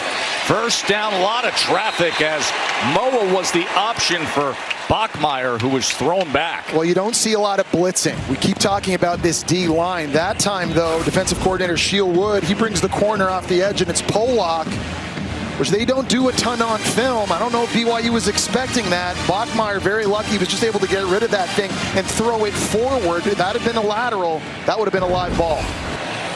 Pollock, one of the best corners in the entire Big 12. And he is making an impact early on here in this third quarter. 10th play of this drive coming for BYU. Bear Bachmeier, who injured his left ankle earlier today, trying to lead this team here. L.J. Martin cannot find anything against the middle of that defensive line. Well, this is a really good run defense, and they've got big bodies up front. They average 6'3", 280 across the board. They eat up blocks, and that time that allowed Jacob Rodriguez to get through the wash and make a big tackle, now setting up 3rd and long. And another question now for Aaron Roderick, the offensive play caller for BYU. How do you choose to scheme up this pass rush? How many guys can you get out? And can you give your QB an opportunity to get rid of the ball? 3rd down and 9. David Bailey, you know he loves this down and distance. The edge rusher going to test that left tackle here. Bachmeier back to pass. Bailey's right in his face as they tried to go underneath to Kingston, but it's incomplete. Well, they're trying to run their screen again to Kingston coming underneath. They ran it right into a blitz, and Roberts here coming on the blitz. He kind of disrupts the timing of this as he's shooting the gap right there. Gets a little bit of a nudge on Parker Kingston, and the ball falls incomplete. And that's one Bachmeier had to get rid of. You were talking about Bailey, Joe. Does not take him a long time to get to the quarterback off the edge. The redshirt senior Will Farron comes in for the 46-yard attempt.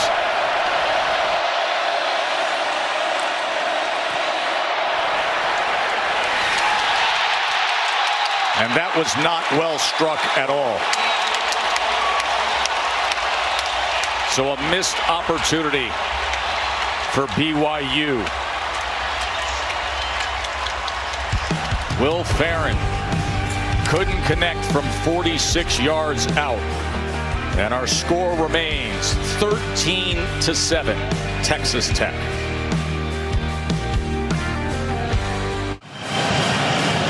His teammates have played in this building in high school state championship semifinals. Baron Morton and his father, James Morton, never had the opportunity when James was coaching his son at Eastland High. Baron said he called his dad earlier this week and said, "Dad, we're finally playing at AT&T, a special moment for the Morton family test." It's a effort. James, who coached Baron at Eastland High School. And Katie, how about yesterday when we were meeting with head coach Joey McGuire, the emotion that was captured when he was talking about James and Barron and what this means to Joey himself?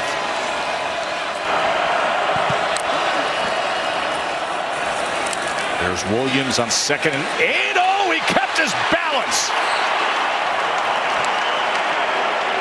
Well, Tess, McGuire said, think about what this would mean to have a Lubbock native help this team win its first Big 12 title. McGuire said this kid has been doubted. He's persevered. He's fought through injuries. He embodies toughness. He's played at a high level. I thought McGuire's emotion said it all. And he's able to connect, Jesse, after that great run by Jacoby Williams. He connects with Aiken. What did his dad say to Joey McGuire? When we win this one, I want a photo of you walking off the field with my son. And that almost brought Joey McGuire to tears. Talking to us, he understands everything he's been through throughout his collegiate career and this opportunity and what it means to him. 2nd and 5. Here's Virgil. And Virgil stretches out just beyond midfield. He's tackled by Alexander. Yeah, Virgil's been the guy in the pass game. That's now his 6th catch for Texas Tech, and they're finding different ways to get him going. He's a size-speed matchup problem for BYU. Williams again, and Jacoby Williams is having a good drive here. Well, it's such a good duo they've got with Dickey, and then you've got Williams, and you're starting this thing inside, and you're able to bounce this thing outside. He's got a little bit more burst and a little bit more speed than Dickey, and really good feet. Obviously had the fumble there at the end of the first half. Ball security is going to be at the top of his mind, but you can just see so explosive. And I'll tell you too, Joe, he's a big weapon in the passing game. You can throw him the ball down the field. And good in special teams as well. They'll motion him to be a receiver, and now Cameron Dickey comes in for Williams.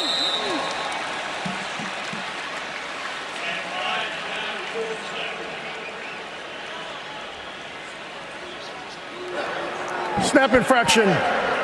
Offense number 72. 5-yard penalty. First down. So much at stake here in the Big 12 championship game. A playoff spot on the line for BYU. A top 4 seed. A bye on the line for Texas Tech. And of course for Notre Dame and Miami. They're sitting back knowing exactly what a BYU win would do to those sitting close to the edge, right on the bubble.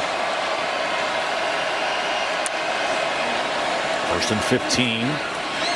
That is incomplete. Couldn't connect with Douglas. Well, that's a name you haven't said enough so far in this game. The Florida transfer has been a big weapon for Texas Tech, especially in the second half of the year, especially catching balls deep down the field. This time they bring the tight end Miller in motion to get a block, and that goes right through Douglas's hands. He doesn't have a catch yet in this game, and for this offense to reach full capacity, they need number 5 making plays vertically down the field. Yeah, and consider he's 4th in the Big 12 in receiving yards, top 7 in touchdowns. 2nd and 15. Morton looking to extend the play, direct traffic, and he does so and does connect with Caleb Douglas just when they needed it. Well, it's a great job by Morton that time, pointing Douglas back to the sideline on the scramble drill. He's going to work this way. Watch his body language here. As Douglas curls, he just points him to break out of it, and 2 guys on the same page working to find open space, and finally they get Douglas going. So a 23-yard reception, and it's a first down at the 22-yard line of BYU for Tech. That might be live. It is not. They're saying it was a forward pass, but it was so awkward to fake the pitch and then balloon that ball in the direction of the running back. Very nonchalant on the throw, and a very dangerous throw. When you had a BYU defender outside, it was Tavion Beasley that was in position to maybe make a play on this. Watching this again, I'm just surprised. It's just sort of the nonchalant, this whole thing. I mean, that to me looks like, watching it live, I thought that might be a fumble.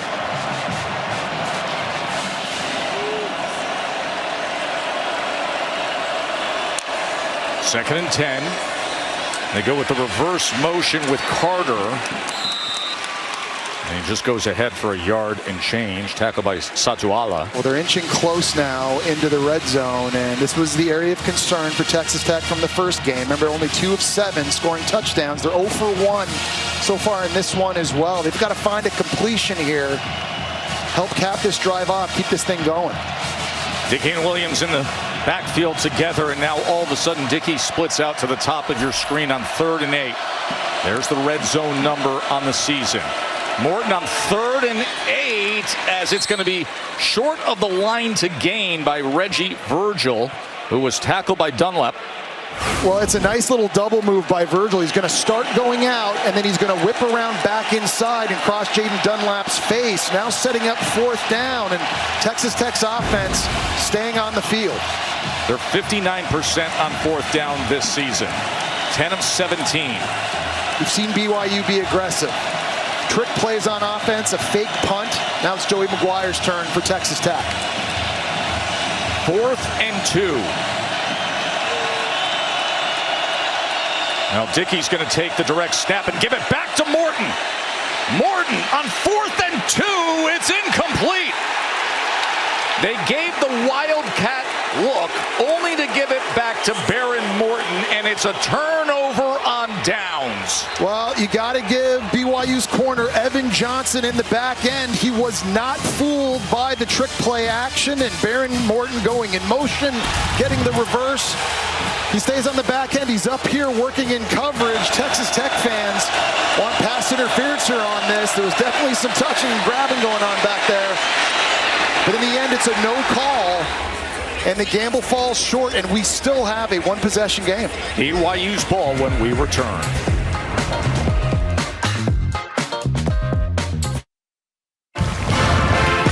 The college football playoff selection show. The bracket will be filled. Judgment Day is here. Welcome back to Dallas. We just saw Texas Tech go for it on fourth down. Take a look at this again. Evan Johnson at corner. It looked to me like he grabbed the face mask there of Caleb Douglas. Was pulling on his right arm. There was no pass interference called. I think there should have been. I think that was a missed call. Sione Moa barely had a chance, but somehow gains a yard. Matt Austin, what do you think? Yeah, Joe, I agree with Jesse. There's a lot of contact here, and especially when you get up into the head. I have a feeling the reason it wasn't called was because the ball was thrown short and it bounced well short of the receiver. If it had been close, I think he'd have got a flag. It was a turnover on downs moments ago.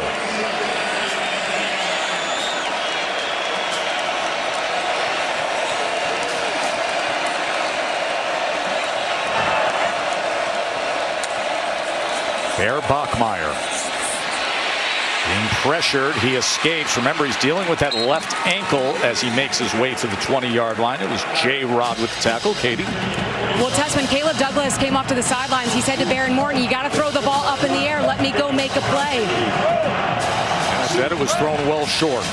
And now a 3rd down and 4, so an opportunity for the Texas Tech defense to give the ball right back to Baron Morton.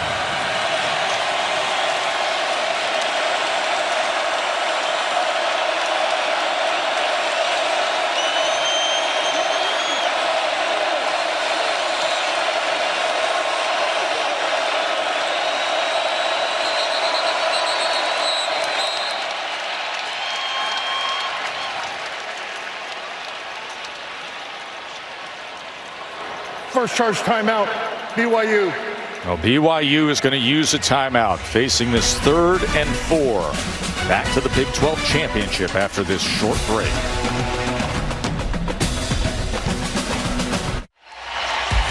College football playoff rankings. Look at the brackets, brought to you by AT&T. Well, the ACC championship game will help determine these two seeds here. Our game in the Big 12, though, will determine a little bit more of a controversial topic. If Texas Tech wins, the debate is it Notre Dame? Is it Miami?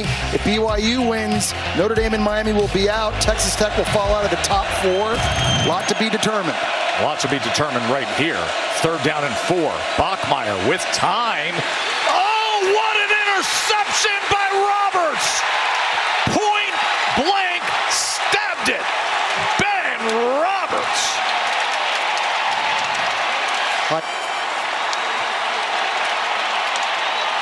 Just the 5th interception thrown by Bachmeier this season, and Ben Roberts comes up big. He looks like he was about to start rushing, and then he just stopped at the last second, watching Bear Bachmeier just floating to his left. This is an unbelievable job of timing the jump, batting it with his right hand, then making the catch and advancing the football. It's a defense with 27 takeaways coming into this game, 2nd best in college football.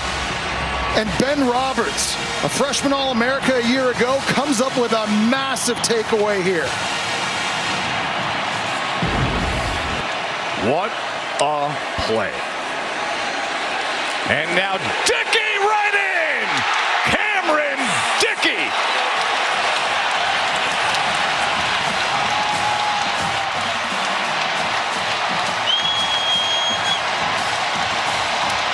It's a great job by Davion Carter, the right guard. He's only 6 feet tall, 295 pounds, but he's an excellent puller. They go wildcat right to Dickey.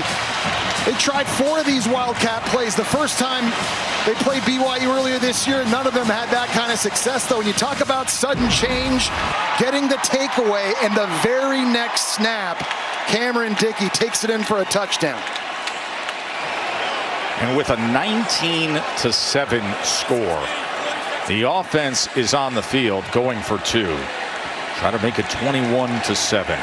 How quickly things can change. BYU facing a third down. 2 plays later, it's Texas Tech. And they're going for 2. Try to make it 21-7. And Carter's going to do just that. Terrence Carter takes it in.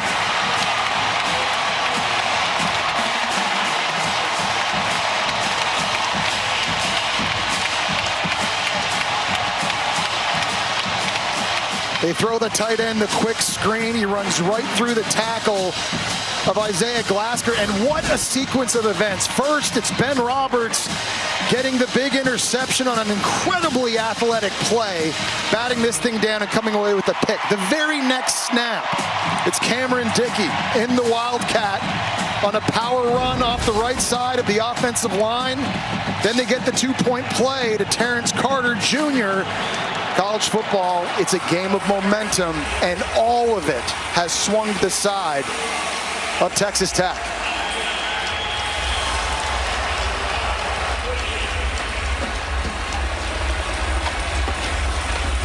Three straight plays and a completely different game all of a sudden. Well, really, Joe, when you think about Texas Tech's defense in this game, after the opening drive, they've been lights out. And after getting the takeaway here, you see Cameron Dickey, who's had himself a very nice ball game, leads the Big 12 in rushing touchdowns, and then spitting it out to a first-team All-Sun Belt Conference player a year ago at Louisiana. And the physicality after the catch by Terrence Carter Jr. and the sideline for Texas Tech, man, it has just come alive. Their best season in 17 years. If this score holds up, it's going to feel even better. L.J. Martin now is met and driven back by the best linebacker around, J-Rod.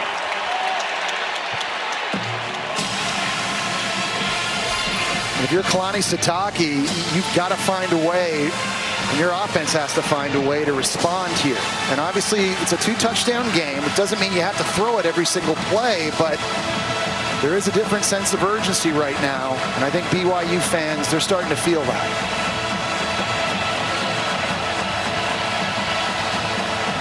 All of a sudden, it turns into a whole lot of hope for those BYU faithful. 2nd and 9. Martin. Just a couple yards. Chris. Bear Bachmeier becoming increasingly more frustrated in his inability to operate at 100%, constantly testing that left ankle. And on the sidelines, the coaching staff trying to remind this offense, we've been in this position before. Let's just settle down. Well, he's trying to gut it out, Chris. The good news for him is the injuries to the left ankle, which means as a right-handed quarterback, he can still drive off the right foot. It shouldn't affect his velocity too much. The question, though, can they give him a clean pocket to throw into? 3rd down and 6. That was out to JoJo Phillips, the 6'5", 200+ receiver, and it's incomplete. And that's Cole Wisniewski, the transfer from North Dakota State, buzzing over. That was a good throw with a lot of velocity there by Bachmeier. But the 6th-year senior who won 2 national championships at North Dakota State, I think really an unsung hero in this Texas Tech defense. And he does a great job closing the space and knocking that one loose. So Vanderhaar comes out to punt again. He can punt with both his right and his left. Rugby-style Aussie, 28 years old, as he drives the ball downfield, but it takes a Texas Tech bounce. Settles in near the 33.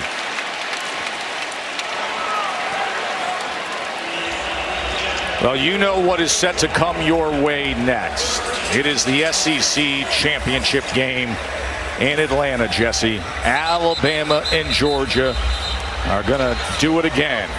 Ty Simpson, a star quarterback for the Tide.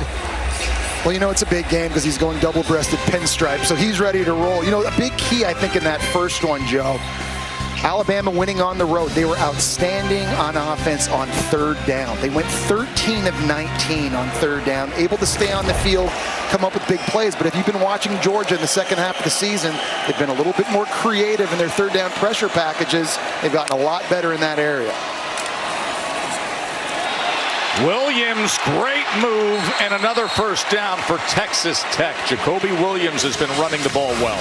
Well, he's shown tremendous patience in finding the holes and just good feet, being able to laterally cut and then get into the second level.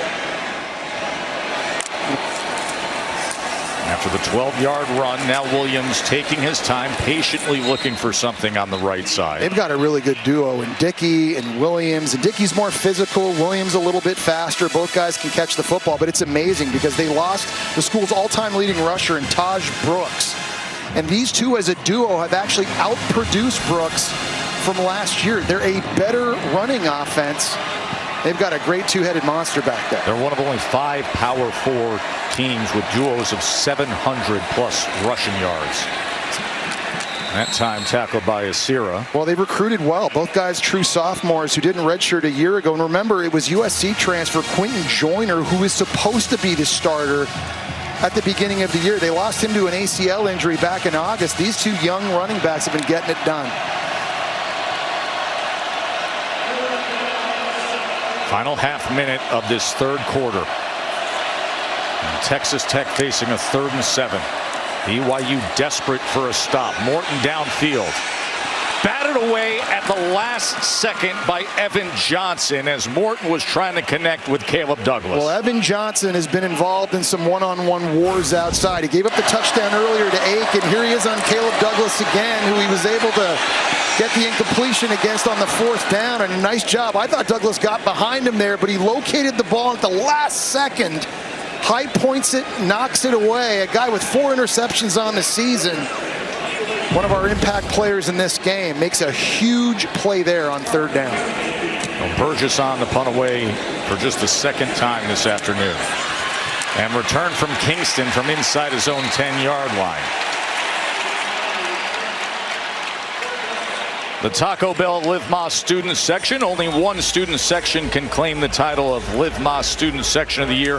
Who's going to take home that trophy this year? Listen, you get to championship Saturday and the neutral site atmosphere, but this game, a sellout at AT&T, and it has been roaring with these two fan bases who it would mean so much to win a conference championship for these programs. I think that's part of what's so exciting. And this will be the 6th different champion in the Big 12 the last 6 years. And you get two fan bases that have never been to this game before, never won a conference championship here in the Big 12 before. And so a little bit of a different energy here today.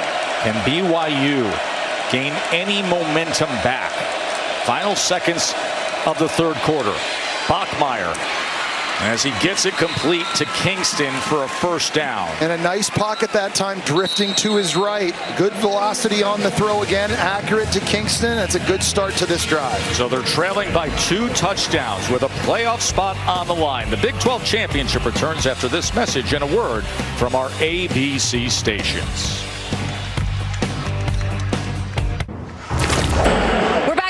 On the sidelines with Joey McGuire. Coach, momentum change like that. How pivotal was Ben Roberts' interception? Yeah, that was huge. You know, we went for it on 4th down. We didn't convert. You know, and the defense came out and made a huge interception. And, man, those linebackers, the mustache crew, that's what they do. Thanks for the time. You bet.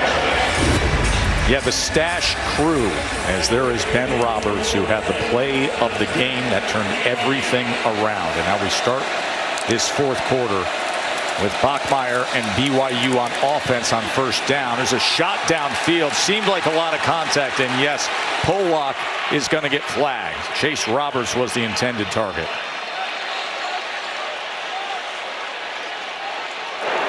Pass interference. Defense number 14. 15-yard penalty.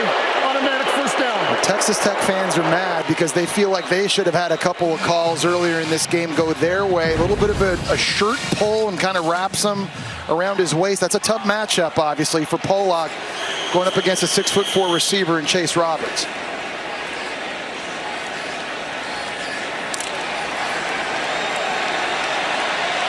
Got tender left ankle on Bear Bachmeier, the true freshman quarterback. Been fighting through the pain. And now trying to fight back. Oh, ball is out! That whole thing just exploded. And Romello Height recovers it. It was A.J. Holmes who burst through and forced it. Well, they're pulling their right guard, Safarchuk. Recovered by Texas Tech, first down. Safarchuk's going to pull here at right guard, and that's the gap that A.J. Holmes is able to just shoot through. So quick and explosive out of his stance, and he just completely messes up the timing of the handoff or the fake handoff or whatever that was supposed to be. And now two critical takeaways for Texas Tech here in the second half is just changing the complexion of this game. If you want to know why Texas Tech is a national title contender, look no further than the sudden impact plays of the front seven on defense. We saw it with Roberts. You just saw it with Holmes and Height. And now Williams takes it to the 20-yard line. No position group has been impacted more by the portal than this D-line. It's affecting them in the run game and the pass game. Consider this. Texas Tech went from number 122 in the country in scoring defense to number 3 this year. Incredible. They're giving up 24 points less per game. And yes, they have Rodriguez. They've had some outstanding players on defense, but it's really because of these defensive line portal additions. Aaron Morton on 2nd and 6 as Williams is wrapped up right away by Johnson. You take a look at the additions that they made, and you have to give their general manager, James Blanchard, a lot of credit because he went out and he identified some big-time players. Bailey coming from Stanford, Height coming from Georgia Tech. Lee Hunter started his career at Auburn with Gus Malzahn, followed him to UCF. Then A.J. Holmes played at Houston for their current defensive coordinator, Sheil Wood, who is back at Houston, brings him over with them, and it's just completely changed this defense. As has the Matador Club, the booster club that has put forth millions to fund these football student athletes and the success that they want to see on the field as Morton is wrapped up. I think everybody who follows the sport closely knows the name Cody Campbell, and that defensive line. Well, that was a putting stop. A smile on his face. Well, that was a stop just there by Schoonover getting a sack that they needed badly, because you feel like if Texas Tech scores a touchdown there, this thing becomes a 21-point game. Just feels like it's over. So I think that play there by BYU in another sudden change situation, after giving up the takeaway deep in their own end, helps calm the bleeding a little bit, but now there's tons of pressure on BYU's offense to respond. 44-yard attempt by Harrington.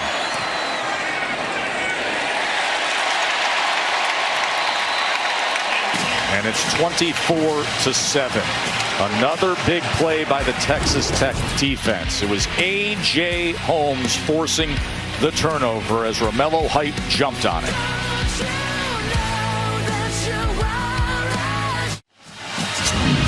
For 20 years, Allstate has celebrated every field goal and extra point made at participating universities by donating to the University Athletic Scholarship Fund, supporting all student athletes, and we always thank Allstate for that.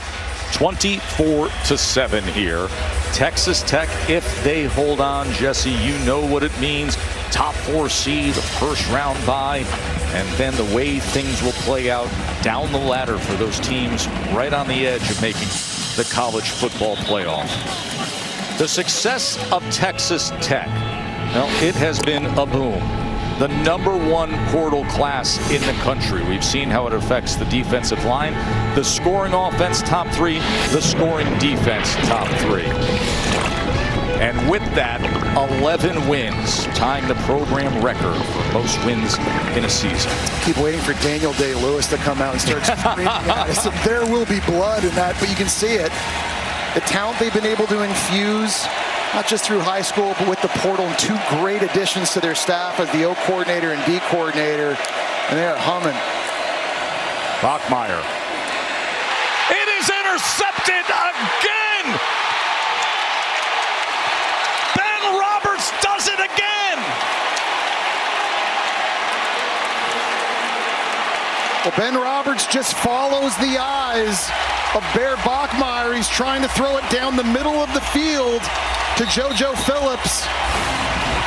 This was just too easy. The eyes come down here. He's just going to drop and takes him right to the football. The second interception of the game. It's funny. Jacob Rodriguez comes in. He's got all the accolades. He should be a Heisman finalist. He's the Butkus Award winner. But the interior linebacker that's made the most plays in this one is big number 13, Ben Roberts.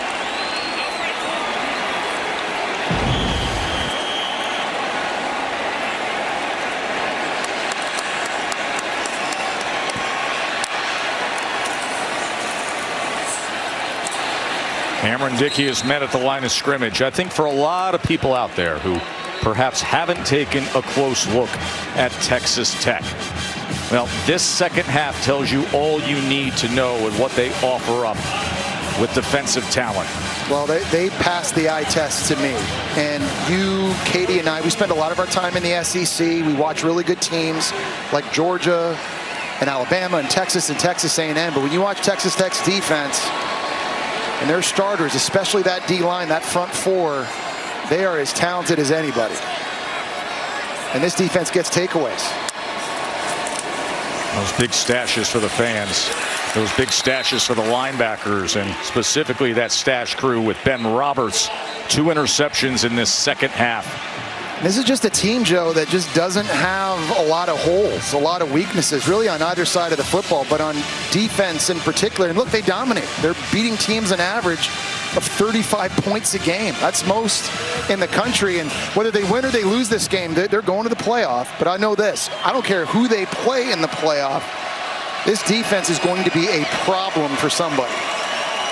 Any matchup, any team having to deal with Texas Tech in that front seven, that defense overall.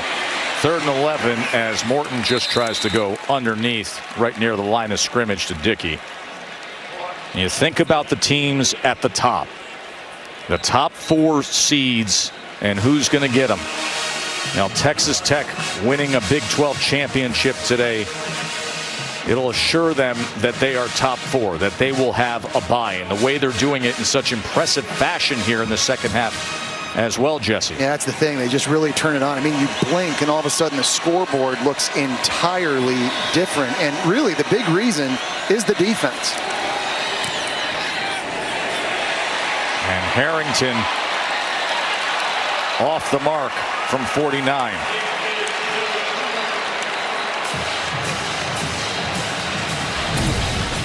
Well, another team that's hoping to secure themselves a bye.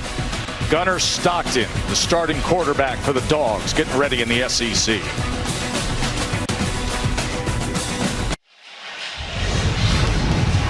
Drive Recap is brought to you by Microsoft Copilot. Well, this defense has completely turned this game on its head. 3 takeaways in the last 4 drives. It started building a wall. Ben Roberts coming up with a huge interception. The very next play, it's Dickey in the Wildcat.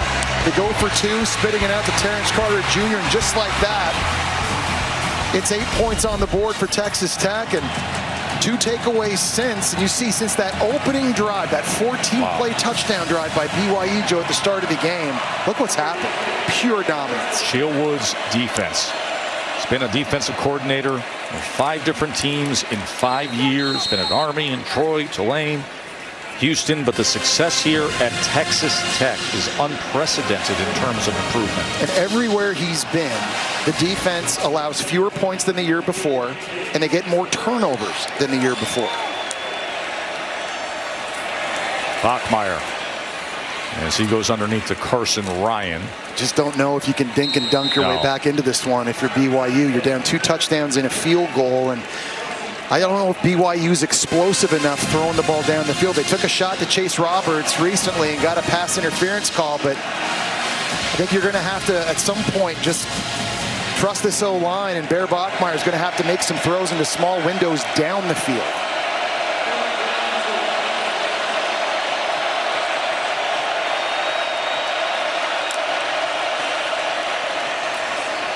Going to pitch to Martin on 3rd and 2, and he's going to lose yardage. First guy to get there was John Curry. John Curry plays the nickel. He's a big guy at 235 pounds, number 6. He's going to be out to the right-hand side of this play, and he just runs right through Parker Kingston, a a guy in Curry who showed up in Lubbock and added 40 pounds of muscle. And you can see just too big and too physical to block for smaller wide receivers. 4th down and 4. Trailing by 17 from their own 37. Bachmeier, and it is denied by guess who? Ben Roberts. So 2 interceptions and a pass defended on 4th down for Ben Roberts. Well, and that's lucky because Bear Bachmeier wasn't ready for this snap. He's looking out to his left. He's about to audible and give a hand signal. The snap hits him right in the gut. He's somehow able to still catch it, but now he's got to get his eyes set and looking downfield, and Ben Roberts was just robbing right in the middle. The eyes took him to the football again, and that was almost his 3rd interception of this game. The Stash crew doing what they do. And do they ever have fun? There's Roberts and Rodriguez, that dynamic duo at linebacker.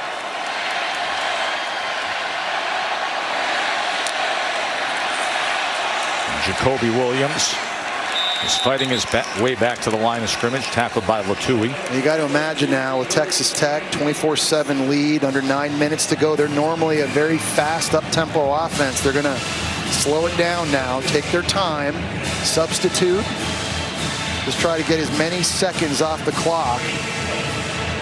Head coach Joey McGuire.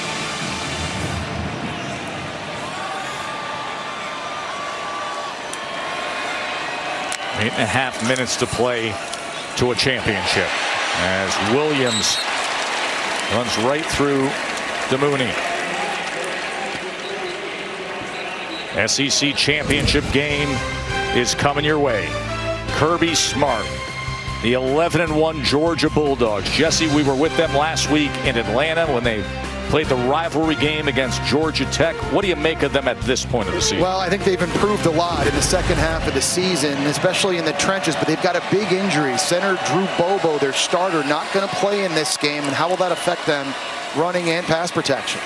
3rd down and 2, and the BYU defensive front does their job that time with Sarah making a tackle. I got to say, obviously BYU struggled on offense, but how many times has their defense stepped up? In sudden change situations, they don't get the fake punt. They end up not giving up any points. After all these takeaways and turnovers by the offense, not allowing touchdowns, they stop the 4th down play in their own end.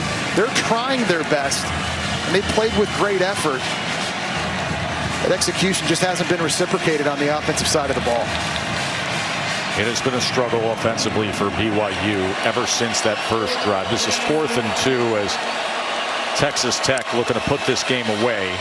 On 4th down, they get it into space to Aiken, and Aiken inside the 10 and into the end zone for another touchdown.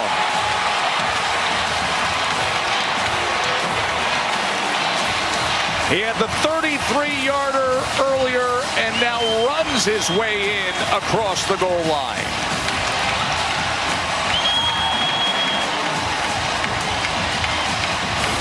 Well, Aiken's coming in motion this way. This is Cabella following him. He actually runs into his own player. DeMooney goes down.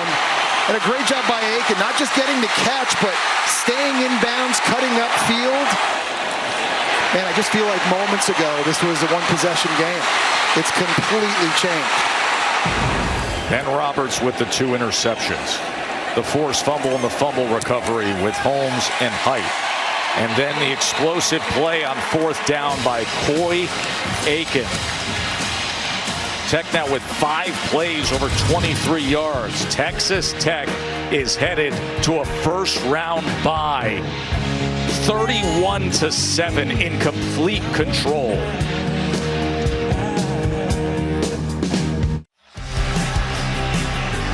Texas Tech is up by 24 points. I mean, this has been a theme all year long for Texas Tech as they have dominated their way through this season with wins in excess of 20 points. And you think through the great history of the sport, you got 2 other teams that have 12 wins by 20-plus points. That's what Texas Tech is potentially heading to here.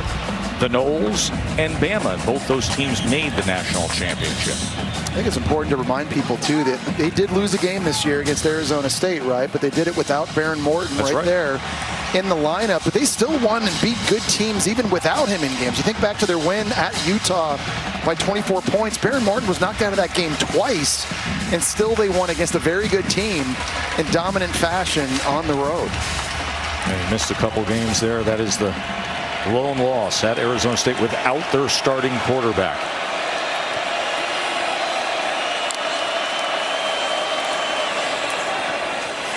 L.J. Martin. That's how ball is out again, and it just continues to roll downhill as Cofield comes up with it, and BYU is just having a disastrous second half with these turnovers. Well, these turnovers are contagious, and they start piling up, and another one now for BYU. I think that was John Curry getting his hand in to knock that one free. And Cofield able to jump on it. This has just become a turnover fest for one of the best defenses in the country to take the football away. The most improved defense in college football this year. Last year they gave up nearly 35 points per game. Here they are in a championship game, having given up 7 points. And keep in mind, it was BYU early for their lone touchdown drive today. Williams with the ball. And this is not to take away from BYU in the special season they've had. Kalani Sitake in his 10th year has done an outstanding job building this program, and I think he's in the midst of changing expectations. Back-to-back 11-win seasons now, Joe. Competing for conference championships and playoff spots as well. That was a big get for them to keep him from going to Penn State. But he's a guy that played football here. He got the commitment financially to keep his staff and NIL opportunities and revenue sharing to keep him home. Easily one of the best coaches in the country. Of course, joined the Big 12 3 years ago, finding themselves in a championship game. To the end zone they go, looking for Virgil, but it's incomplete as Maury Bamba had coverage.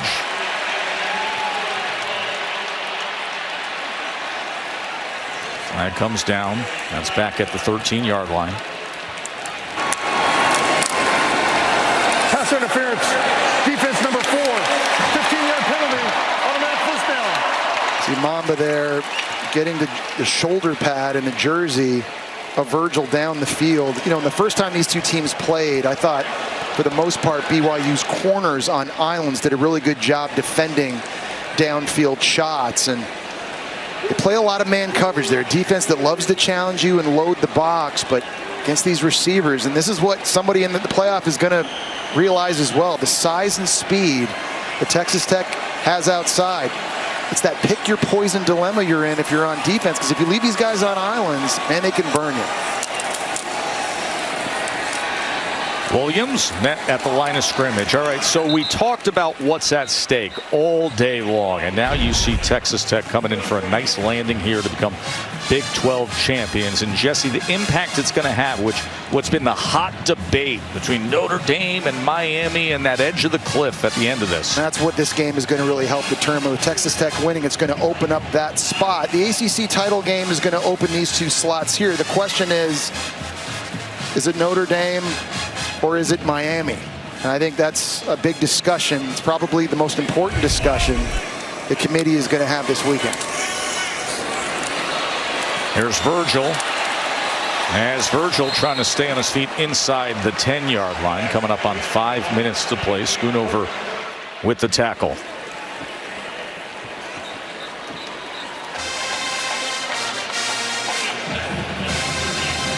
What an incredible job by Joey McGuire, a guy who is so tapped in with the Texas high school football coaches. Of course, he's in the Texas High School Football Hall of Fame. You add that into what they've been able to do. You brought it up in terms of their general manager and how active they are and aggressive they are in the portal. And it's the perfect combination to put together this roster. It's incomplete as Reggie Virgil is trying to score on the slant. Well, the really unique thing is the autonomy their general manager, James Blanchard, has. He can recruit who he wants and offer them whatever he wants without getting the green light from the head coach, which is really pretty incredible. And there's obviously a tremendous amount of trust between the two of them, but what that does is it frees up Joey McGuire and his staff to not worry about recruiting in season. They can focus on game planning and player development. And when you really understand the competitive landscape of what it is in player acquisition right now, you need that.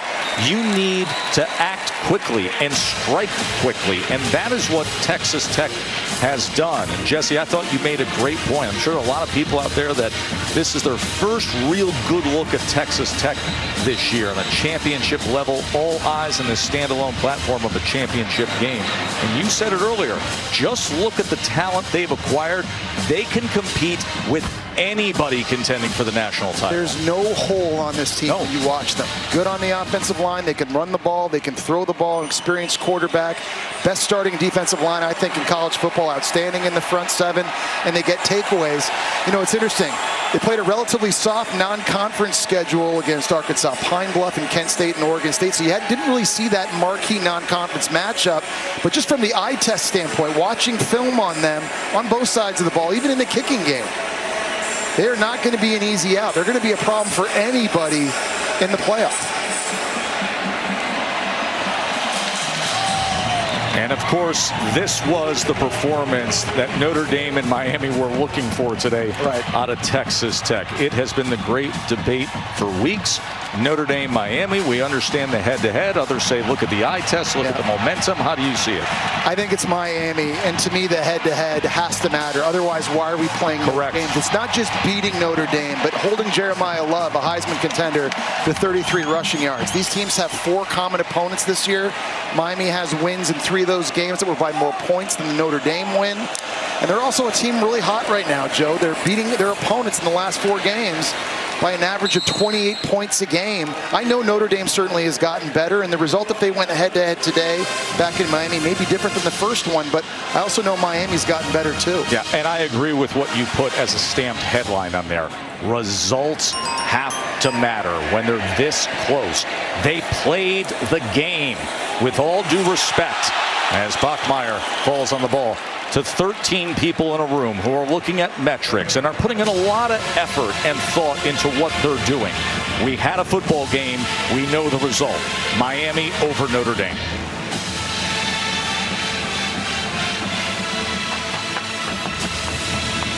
And not erode away the importance of a regular season, of games, of results. 34-7. Texas Tech so impressive in this second half. LJ Martin, remember, he started the day with a touchdown for BYU. He was originally committed to Texas Tech. He's a native Texan coming back home after a tremendous season for BYU. And to your point, not to get lost in all this, the kind of year that BYU had. Their first conference championship appearance of any kind since 1998.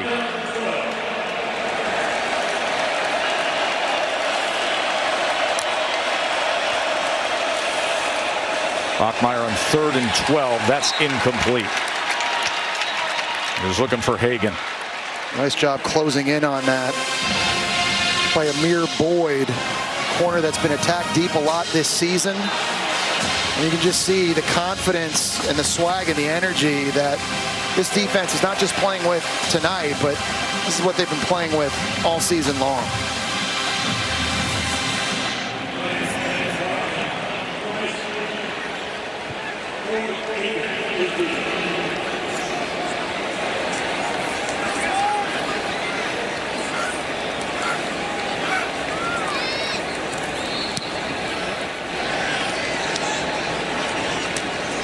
Been touting this defense all day.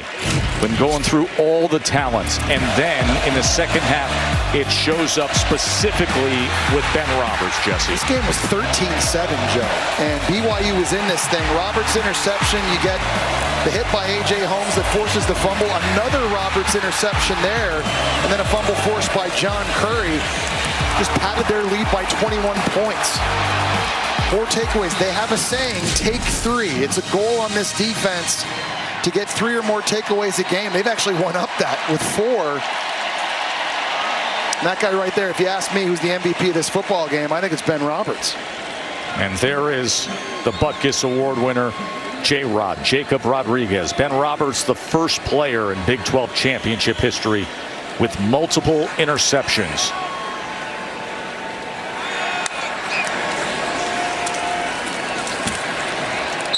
Cameron Dickey had the 11-yard touchdown run earlier. And again, it's the unique part of this offense, marrying the air raid principles with the run game.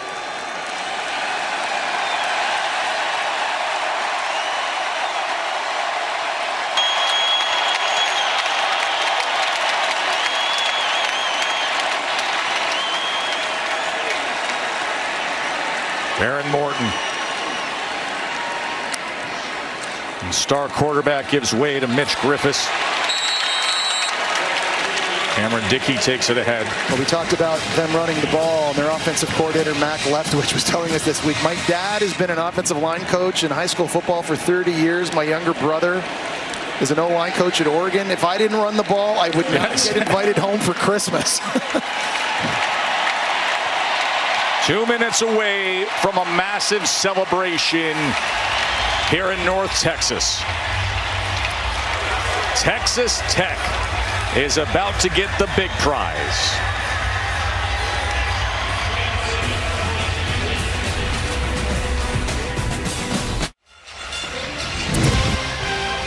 That guy is a gritty quarterback right there, Gunnar Stockton. He's going to go out and try to avenge what happened earlier this year against Alabama. The SEC championship game is right here on ABC coming up. But we've got the big prize in the Big 12 to hand out. It's going to be going to Texas Tech. Moments ago, we watched the emotions start to arrive on Joey McGuire's face. The former high school football coach who would come to this stadium just a decade ago and win high school football championships is now about to accept in moments the Big 12 championship, a top 4 seed in the college football playoff. And the last time that Texas Tech won an outright conference championship was 1955. It was the Border Conference back then. And here we are at this point of college football with the big money and the big-time players. And it's Joey McGuire who has brought the Red Raiders to the top of the mountain. I was talking to him pregame on the field, and I said, just watching you guys on film, you can tell your players play hard, but they love playing for you. He said that's the kind of environment we're trying to foster here at Texas Tech. It's all about love. And you can just see that with the interactions all these players now are having with their emotional head coach.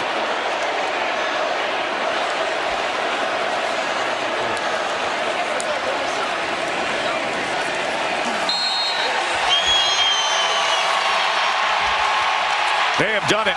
Let the party begin here at AT&T Stadium.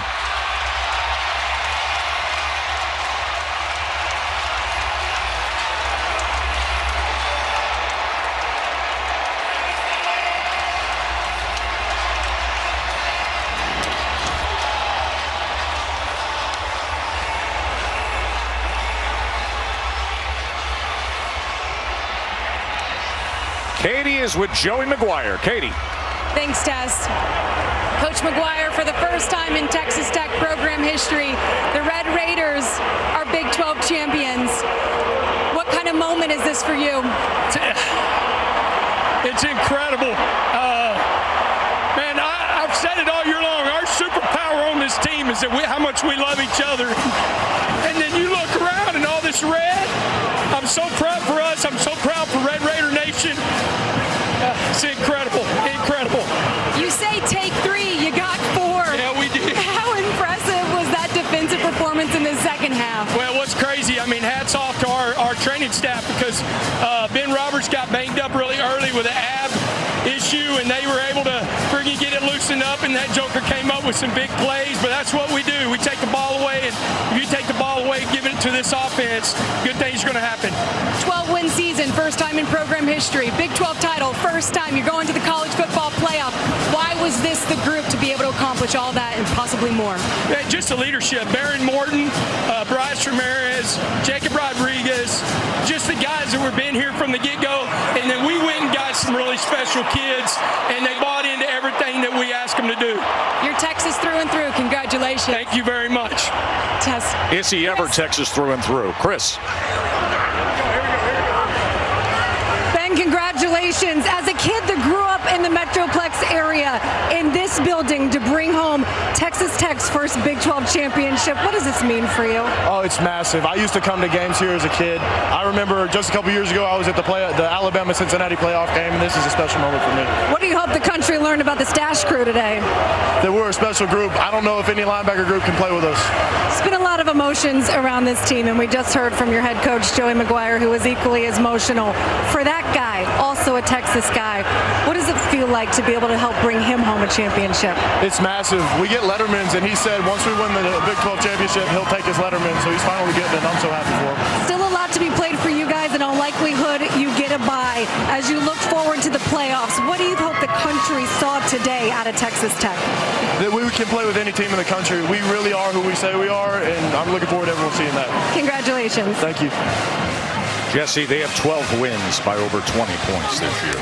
12. It's just pure domination. Every time they take the field, it's very seldom, I think, you can look at a college football team over the course of a year and not be able to identify a weakness or a hole. But that's what I feel like when I watch a lot of film on Texas Tech, and what we saw here today in this game as well. On either side of the football, they're very special. They've got a lot of playmakers, and we'll go back and touch on this again. You cannot say enough about this defensive line, those special players that Joey McGuire was just telling Katie about, that they were able to bring in through the portal, and Romello Height and David Bailey and Lee Hunter and A.J. Holmes. They have completely changed this defense, and the turnovers and the takeaways. A.J. Holmes, the forced fumble there, Romello Height. But Ben Roberts and his play in the second half, it defined Texas Tech's day. It's not just a defense led by Jacob Rodriguez, who deserves to go to New York and be a Heisman Trophy finalist. He's the Buckus Award winner. He's going to win other awards. There's a lot of other guys, too. And we expect them to get a bye in the first round. We don't know who they're going to be playing in the quarterfinal, but I know this: whoever they play in the playoff, Joe, because of that defense specifically and that defensive line, man, they are going to be an issue. When we came on the air today, we made the comment, as so much is at stake, not just for BYU and Texas Tech, but all those teams sitting right there on the bubble of the college football playoff, hoping that Texas Tech would have this kind of performance. And now comes the debate, right? Because you know what's going to happen. You can get that Miami-Notre Dame debate. And never in the history of the college football playoff have we had power conference teams, blue blood teams with identical records play each other, know the result, and the loser got into the field and the winner was left out. We have stressed head-to-head matters. That is our opinion when it comes to Miami and Notre Dame, Jesse. Yeah, I agree with that, too. And listen, idle teams can move up in this playoff ranking every week. It's a fresh slate.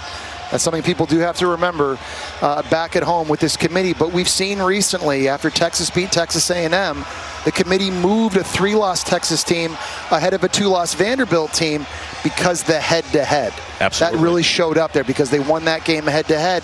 It'll be interesting. The All-State Playoff Predictor says what it says about Notre Dame with Texas Tech getting in today at 85%. We'll see. I don't think it's that cut and dry. I think you and I both agree. I think it should be Miami getting into the playoff. And of course, we have the SEC championship set to come your way. Almost assuredly, Texas Tech is a 1-4, getting a bye now. You got an SEC champion.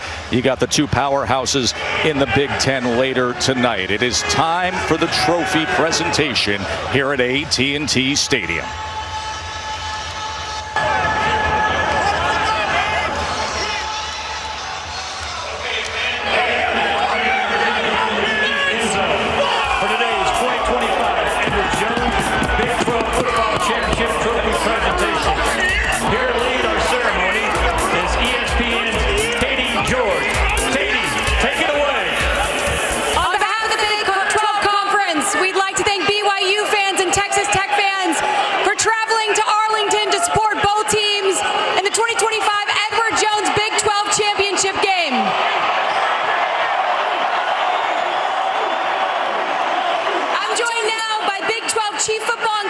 Congratulations, Officer Scott Draper, to present the Hell of a Good trophy and title belt to the Edward Jones 2025 Big 12 Championship Most Outstanding Player. Would you like to do the honors? Ben Roberts!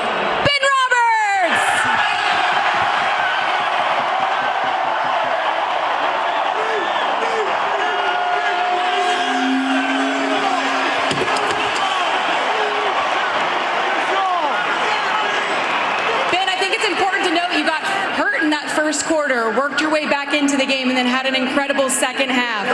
What got into you to first two takeaways?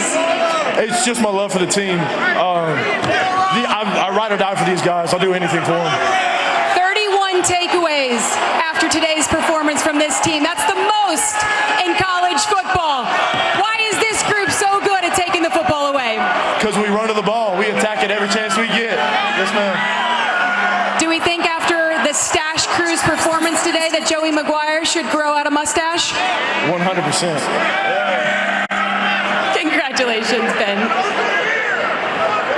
All right, now to present the Big 12 Championship Trophy, Commissioner Brett Yormark, as well as Edward Jones Managing Partner Penny Pennington. All right, guys. First of all, I want to thank AT&T Stadium, Edward Jones, Penny Pennington. I want to thank the Dallas Cowboys, the Jones family. I also want to congratulate BYU on a great season, okay? But this season was all about Texas Tech.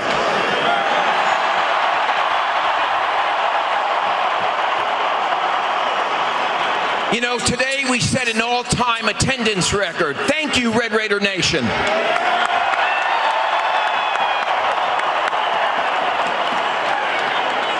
I want to congratulate my good friend Joey McGuire. Coach, fantastic. Give him a hand. Give him a big hand. Give Coach a big hand.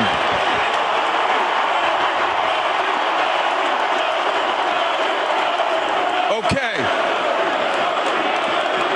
So now it's my honor to present the Edward Jones 2025 Big 12 Football Championship Trophy to Texas Tech.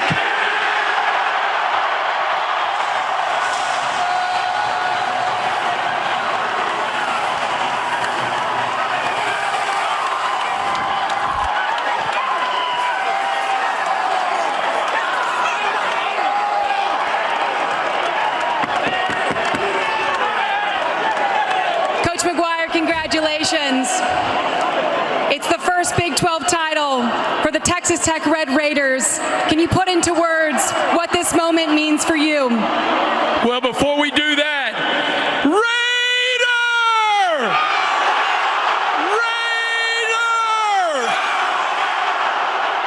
Raider! Let's go!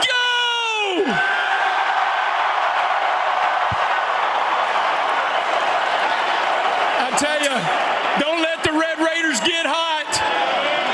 We have the best fans in the world, best university in the world. I am so lucky to have the president that we have, my AD, Kirby Holcutt, Mr. Womble, Mr. Campbell, just on and on. But I'm going to tell you what. These guys love each other. That's our competitive advantage, is that these guys love each other so much, and they know how much I love them. I'm so proud of them today, but we're not done yet, boys.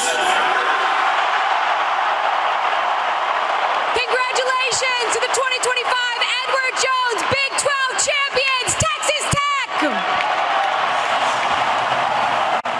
The sixth different Big 12 Conference champion in the last 6 years. And how impressive are they? The first 12-win season in school history. Congratulations to Texas Tech. SEC championship game is coming up next. For Katie and Chris and Jesse, I'm Joe Tessitore. Enjoy the rest of this championship Saturday as we get you back to the College Football Scoreboard studio with Kevin. That does it from here at AT&T Stadium.